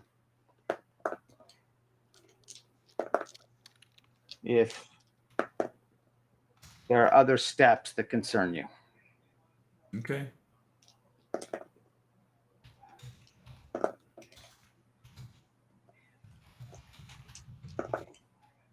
Is there anything you want to ask? You feel the conversation closing. I don't. It's kind of overwhelming, isn't it? So, I mean, no, I don't think so. I mean, I would just, wish them good luck on their efforts. Sorry that it turned out this way. I do, want to support this, this path that they're taking. So I'll try to make myself available.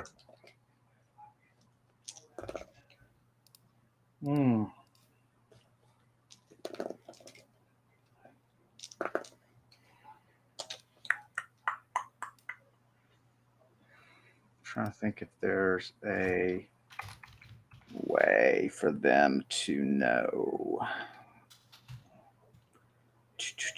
All right.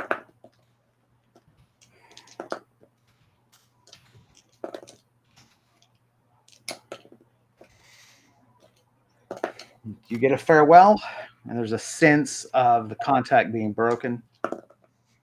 Okay. It's funny, like, I set myself up these sort of magical defenses, thinking through them logically, and then I go, oh, great. Well, then how am I, if these two wizards have any chance, what would they do to counter those things? Sure. And so the answer is invisibility and intangibility. Wow. But there are probably defenses against that, even on the wall. Definitely intangibility, yeah. No one's going to pass through that wall. So essentially, I hate to spoil this, but essentially, you had, as soon as it happened, Plesh cast telepathy. And he and Falramar were making plans. Wow. By the time they were out and the thing, they had the plan. Wow. One cast one Cool. spell, one cast the other. Cool. And they would have to be silent casts. Yeah, right. They made it to the foyer, and they did it. And so, Holy moly. That's insane. woo! We're dealing with 800-year-old wizards here. This is some craziness. It is one of the weird things that one of the other drawbacks, like to organic role playing, is that like longevity and levels. Right. It's right. like I'm not sure. I mean, like we toss it out there just cheerily that elves live, in this game they live 1,000 years, dwarves live 400 to 500. Your people live a really long lived one would live 200. And of course, most of your regular, just common man, they live as we would expect, 60 to 80 years. Right. And so when you say, well, you have this person who lives 800 years, how do you even have a level scale? Right. And then the next question is why they haven't taken over the world. Right. And so it's just something we have to ignore because there's not a really great answer for it. Right. I mean, I guess you could use Tolkien's answer, which I don't think he even thought through, and that is you make them inherently good and they just don't. Well, sure, yeah. I mean, they are inherently good. Right. And that's nice when you have that, but I'm trying to play a somewhat more realistic world here than Tolkien's. And so, yeah, I just have to kind of nod and wink and hope my audience forgives me. Yeah, I mean, all these 800-year-old wizards would be competing with each other, for possibly that. But you're right. If one had enough drive, I mean, probably is in history, maybe in the history of Karandrin, there are several entities that have tried and failed. Right. Such a thing.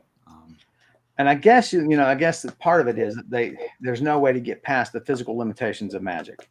True. Right? Casting, like, I guess that, the upper levels with some powerful magic items, you might be up to casting 2 spells a turn, not 1. Right. And because in Rollmaster, I think even haste does not let you cast 2 spells a turn. Oh, okay. And the other thing is the one that I introduced, which is using exhaustion points. Right. Right. And I'm very stingy about changing that rule, even with magic items. Yeah. A world-ending spell would kill you. Right. Yeah. How much it drains your power. Right. So anyway, so there you are, shocked and relieved in some ways, and just you call for wine and they bring you wine. Indeed. I think I'll grab another glass after this session. Yeah. There's a lot to process.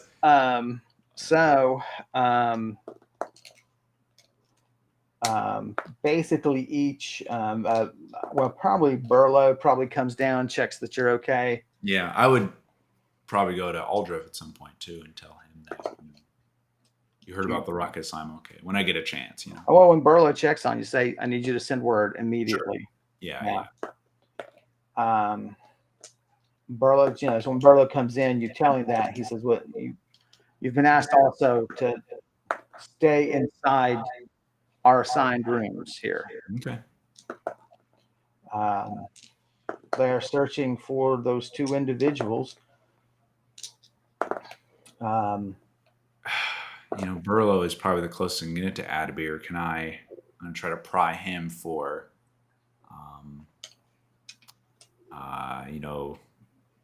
I can just ask him outright. It's like, who ordered, who ordered guards on these 2 people? That's ridiculous. It's absurd. Well, they had us all fooled. Thank goodness that Adabir saw through their illusion. Oh my gosh. He immediately informed Meagral that these were 2 spies, sorceress spies sent from Algret.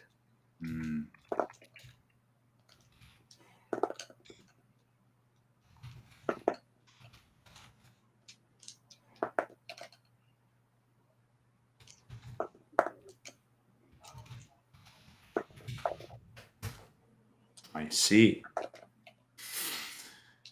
Hmm.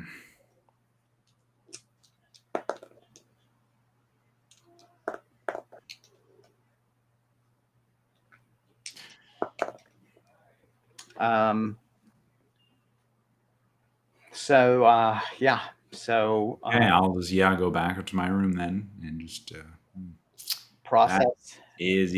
that's really. I mean, what's really funny is I was like, I don't know if I should be loyal to Adabir. I did, kind of promise him that I wouldn't make these drastic moves, and here he goes, just completely just backhanded or underhanded, Underhanded. right? Well, But and somewhat ruthless. yeah. I mean, Just geez. they were ready to fire on these wizards. I mean, not to say that all wizards are good or Sure. evil if they're in a council or not, but I mean these two seemed like pretty benevolent, compared to some other people. Sure. It's definitely kind of rubs me the wrong way about Adabir and how Yeah. important this research is to him. Yeah. And of course, maybe not a shot would have been fired had the Maybe it was more of a show, just of. well, I mean, either they're going to be escorted out, but in a likelihood, now that you know that it's Albert's spy, that they were told it was that these are both Albert's spies, they would have been imprisoned.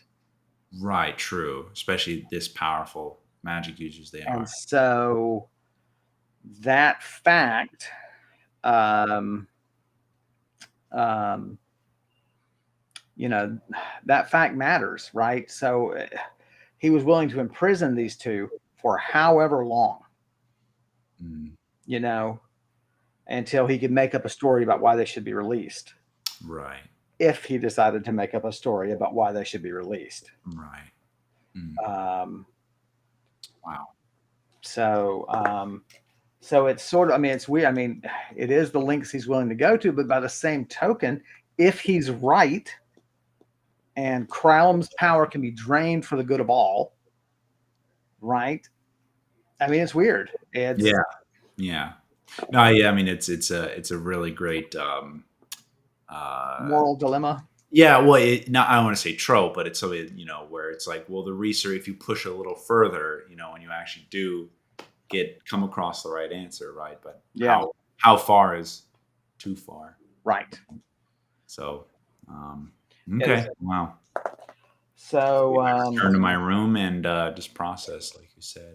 Yeah. I haven't had dinner yet, but I don't know if I'm even hungry after that. Yeah, because it's dinner time kind of comes and goes. You're just processing. Whenever we have you process, we should just roll for the effects of it. So why don't you roll for me? Sure. 100. Oh my gosh. Okay. Well then. I love that. We should just try this. Okay, max out the dice. Wow. Well, that's what I did when I rolled for Falramar's knowledge about Verlag's keep. Sure. Because she had elven contacts. And I thought, okay, it's logical to give her a roll for that. And I rolled a double odd. I mean, it was like, okay, well, I guess that's a big boon for them.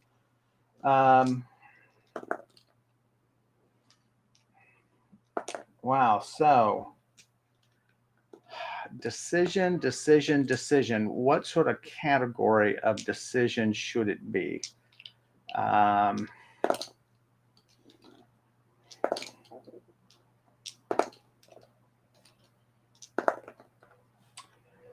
You are no longer loyal to Adabir. Sure. What you're loyal to is the mission. You're not loyal to Plesh or to Falramar. You are loyal to the mission. Whatever it takes morally, whatever plan seems the best to you is the one you're going to support.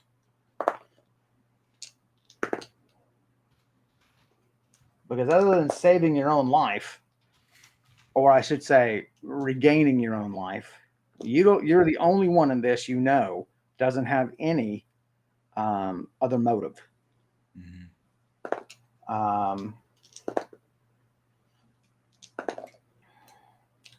Kralum pokes his head in during your thinky time.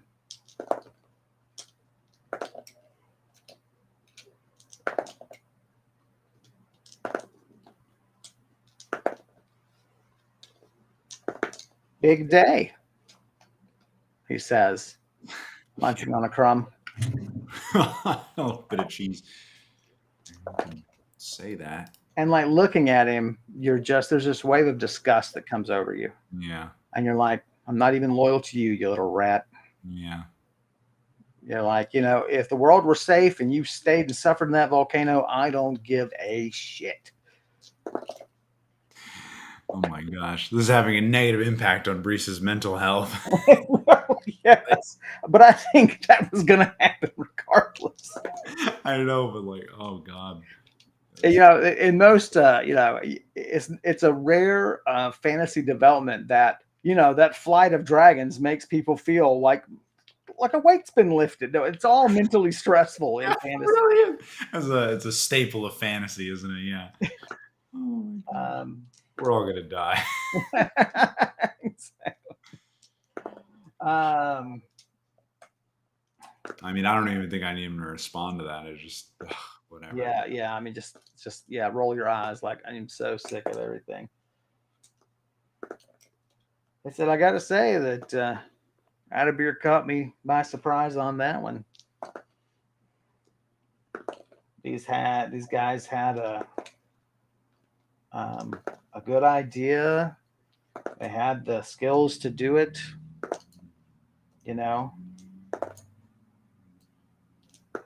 But now it's time for you to tell me something. As soon as they presented a plan to free me, Adabir changed his tune immediately toward those two.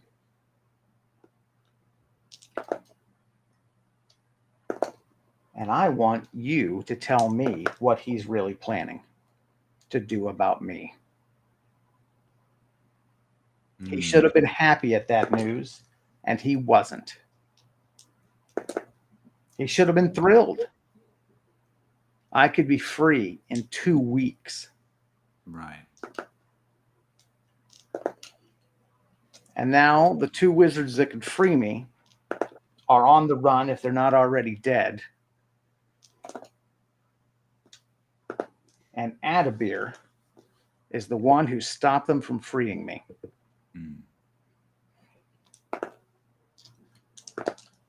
What was he planning to do? What do I say here?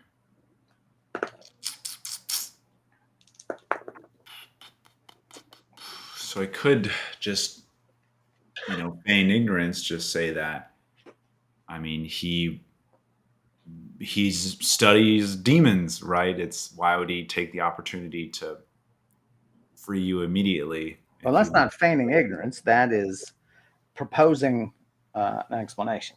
Well, yes, but in an explanation that doesn't reveal that he's trying to siphon power from Kralum, right? Well, remember, the less you say, the less lies can be read by the master liar. Exactly. That's the problem. I was talking to a demon here. You just say, I don't know if you're going to feign ignorance. I have no idea. I'm as shocked as you. Okay. I don't know why I feel like I should never say I don't know, but it's interesting. Yeah, it is interesting. It feels like it won't work, right? But I mean, I just tell him I don't know. Yeah, I would think so too. It's frustrating for me.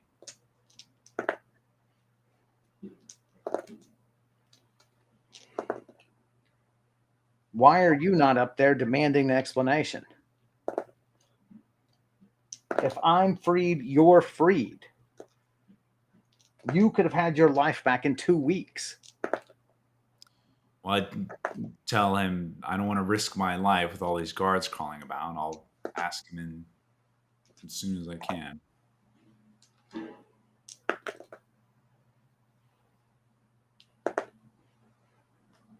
You do that. In the meantime, I'm going to take my own measures.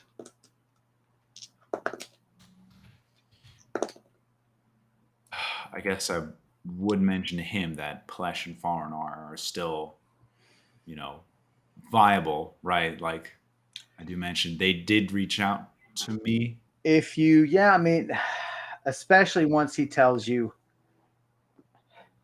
I'm going to go speak to Tanzot. Oh gosh. And he turns around. Okay, and that's when I say, well, hold on. I did, Plesh and Farinar are safe. He did communicate with me through telepathy. They were able to copy my mind. They are moving ahead with the plan they think is right.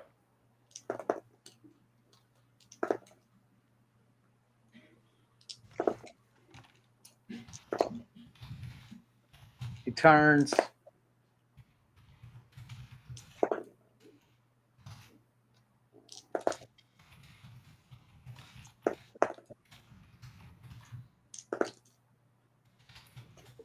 He regards you, looks at the floor, nods.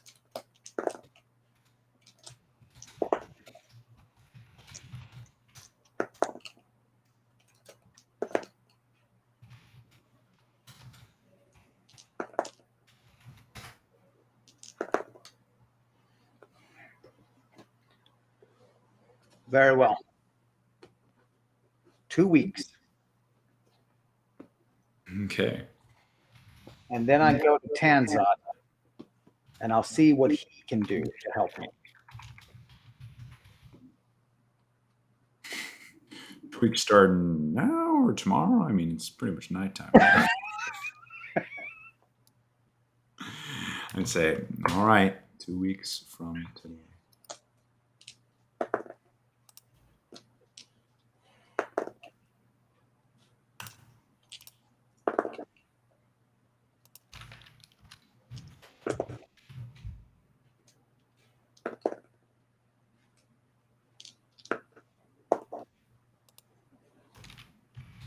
If you hear from our 2 fugitives, tell them that if they can make it to the West Grain Silo,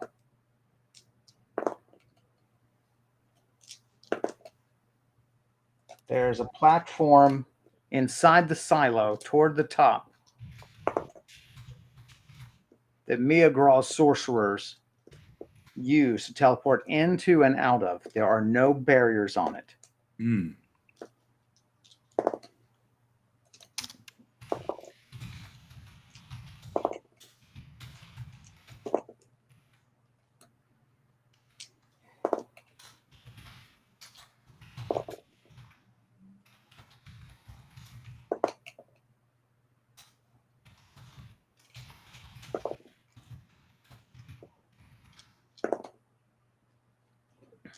And off he goes.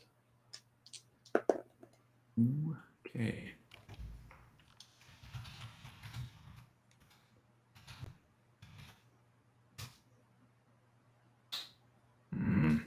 I really don't want him going to Tanzot because I'm like the key to this puzzle, right? And as soon as some other, force is Well, yeah. I mean, no, I. right that I. You gotta explain it to me. I mean, you can explain. I'm just explaining to the audience, Sure.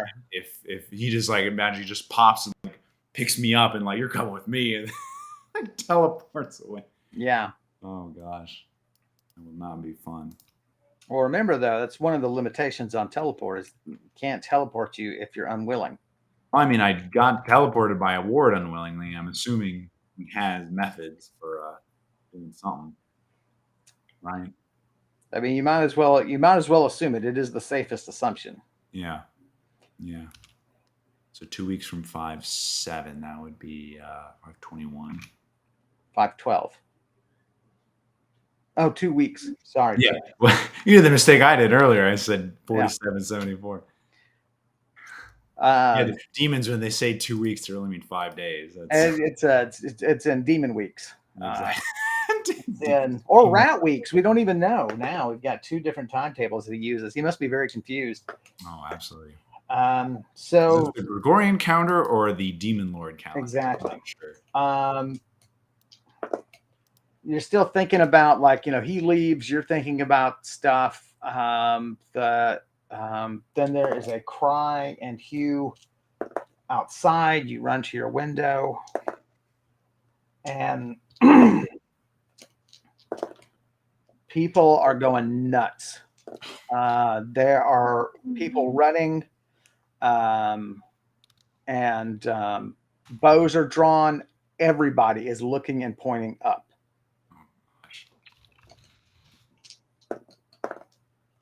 Actually, I'll have you roll to see if you notice. 31. There's lots of. It's still daytime. There's lots of fire set along the walls, and you're like, goblins see in the dark perfectly. Right.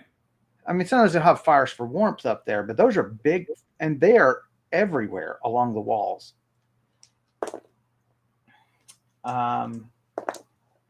And there is a great eagle that sails across a little piece of sky you can see, because you face sort of the mountain going up, so you don't have a lot of sky. And then there's another, and then a moment later there's another.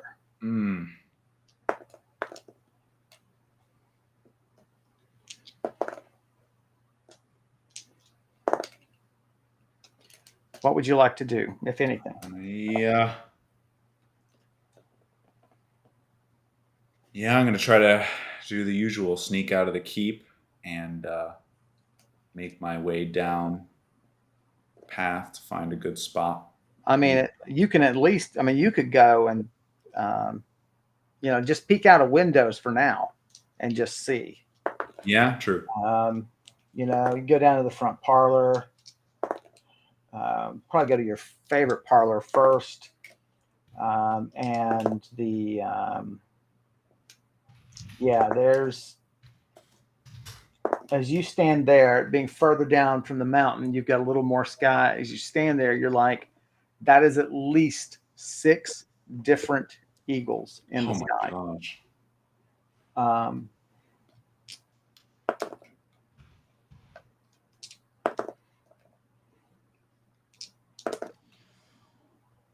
Plush's voice appears in your head.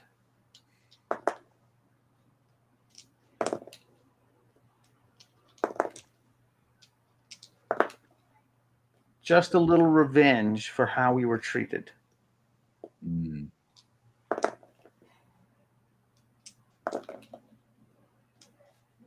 I sent word to Korakyle, and he thought he would send us something to show his displeasure. Okay. Quinn's old napalm eagles that he just suggested. Yeah. Probably smell of burning eagles in the evening.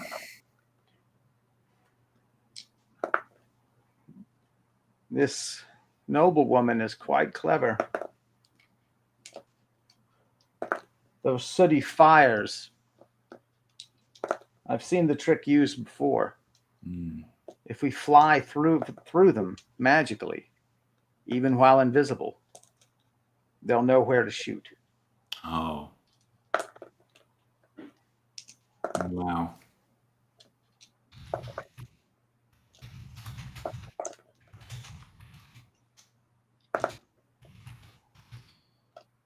We're going to make a run for it. I mean, can I respond to him just saying, well, don't be, heavy-handed in your revenge. It's trying not to harm too many people. These are innocent lives here too. I hope he understands that. Why don't you roll for me? 39. Wow, that was, yeah. Now there's something you're supposed to tell them. Something about. Well, that Adabir ordered the attack. Well, that's good for them to know. Yes.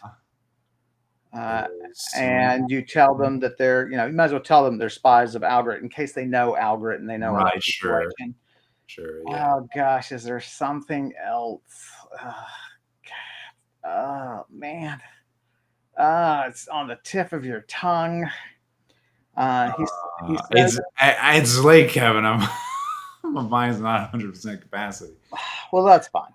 They Um, tell you they're going to try to fly straight up, avoiding the smoke for as long as they can, and then cut over. I tell them that Crown it could meet with them if they go to the silo. The Tell them crown about can what? No, I tell them that I know there's in the silo. What Crown told me that Oh, I got you. western side. Wait, that wasn't it. That is it. No, that's it. Okay, no. Mr. Grey Eagle warthog strafes the wall, and the rock is. Oh yeah, that's What is happening? yeah. That's the. You should look up the A-10 warthog. It's an aircraft used by the American Armed Forces, and that thing is a brute. It's a ground support plane, so it's anti-vehicle, anti-personnel. Thing is a brute. They stopped making them, which broke my heart. I love that plane. Right, so I tell them that. Let's see what they say. They're like, excellent.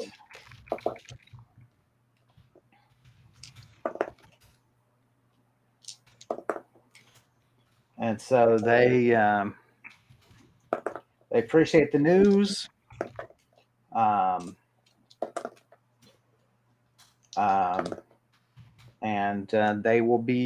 they'll be in touch.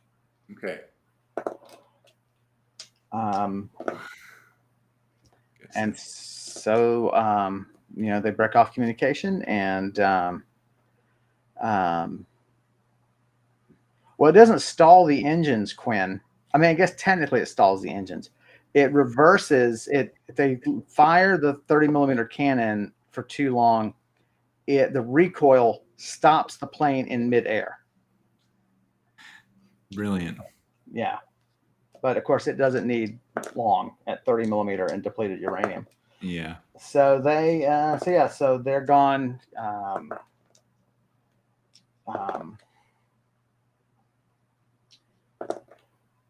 Burlow comes to you and says,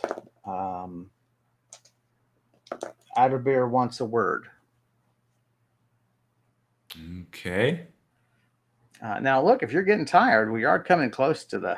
Yeah, I was gonna say I think maybe we'll go to Atterbeer and then we'll just next time we'll pick up with that meeting.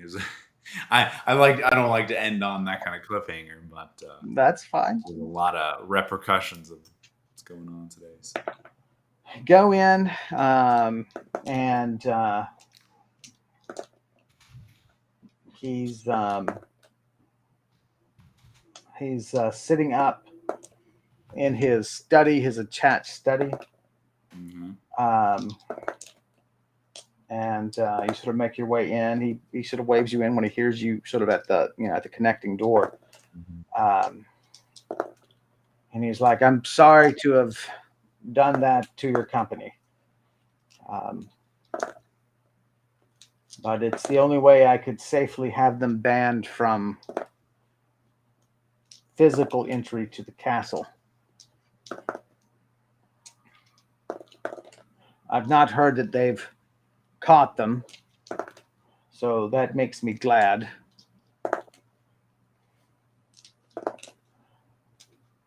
But I need you to be ready to leave in just a few moments. Oh my gosh. I just say, I guess Batherin spoke to you about her concerns. She has. And I was going to talk to you about that, but there are more pressing things. Okay. And now with those wizards out there, I think it's safer that you stay here. A seer will be able to track you down. You could be 100 miles away and they could find you. So we must find a way to conceal you from Pleth. But more importantly, we must return to the prison as soon as possible. It's going to be a very late night. Oh my gosh. I just ask, what business are we doing there? Are we, I guess, moving forward with things? We are. We're going to go, and you are going to steal Verilag's Keep spellbook. Oh my gosh. You can't do this to me, Kevin. Oh, I want my character to live. Well, something through all of this is, and Quinn just reminded us, is miracle roll. Is there a miracle roll you think is useful now?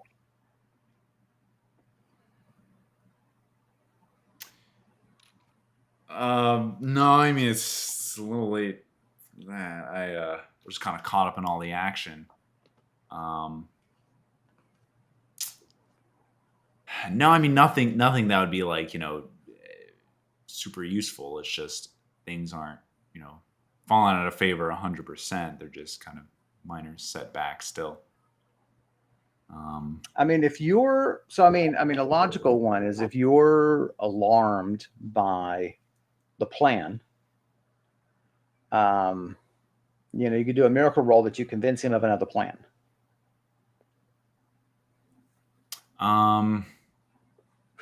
Quinn suggests, does Adabir suddenly die of old age?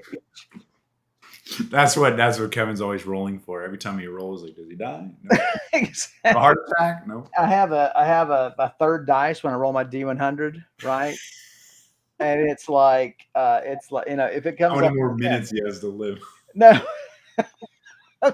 Every time I roll, it just adds him a few more minutes. All right. Well, if you can't think of one, no, yeah, I think I'm good. I mean, there's a lot to process. I might have come up with the next time. Sure. I think it's a good place to leave off with. That's the next thing. Well, yeah, on the table is his request to go do that. All right. So you say very well, and you. Oh, really quick, can I do? What's my feeling for him? Actually, is it? I mean, is he glad that he said they were glad that they escaped? Is that true? Roll that way, or could he care less? 47. You can't quite tell, but you do feel it's somewhat genuine. Right.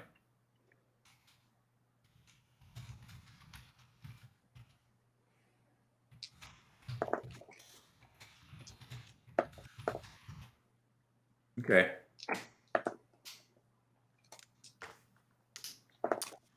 Wow.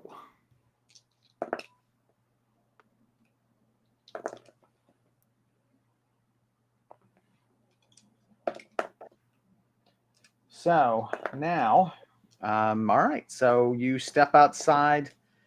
You go down to the. I guess you just go to your room and. Well, yeah. Do we want to call it here and then? Because I might think of, like you said, another, maybe there's some other way I can convince him otherwise. Oh, I see what you mean. Okay, no, if you want to leave him in the room, that's fine. So you're in the room. He told you you'd be leaving, and we'll leave you in conversation with Adabir. And there you go, guys. Man, it could mean episode 50 next week could be really exciting. Yeah. So going to take place in an actual volcano. That's right. Well, guys, thanks as always for joining us. We really appreciate it. 50th episode will be next week. As always, go check out Max on YouTube, where he discusses the role of music in video games. Thanks also to Elliot Denovitz for the terrific character art on Brise that we used throughout the stream. And I've written a little novel that I'm really proud of, and I hope you go check it out. You can find it on Amazon, and you can find links to it in the chat and in the description on the YouTube video. And like, subscribe, hop the donor box, and send us a little money if you'd like. And we really appreciate your continuing to watch us and to support us and to be active in the chat and things. It's always funny. Max, what do you want to say to these nice people? Yeah, thanks for sticking around for this exciting episode, and hope you see episode 50 next week. That's right. Super interesting because barring real developments, they're going back to the volcano in episode 50. So that's going to be fun. So join us then, and thank you guys for everything. See you next week.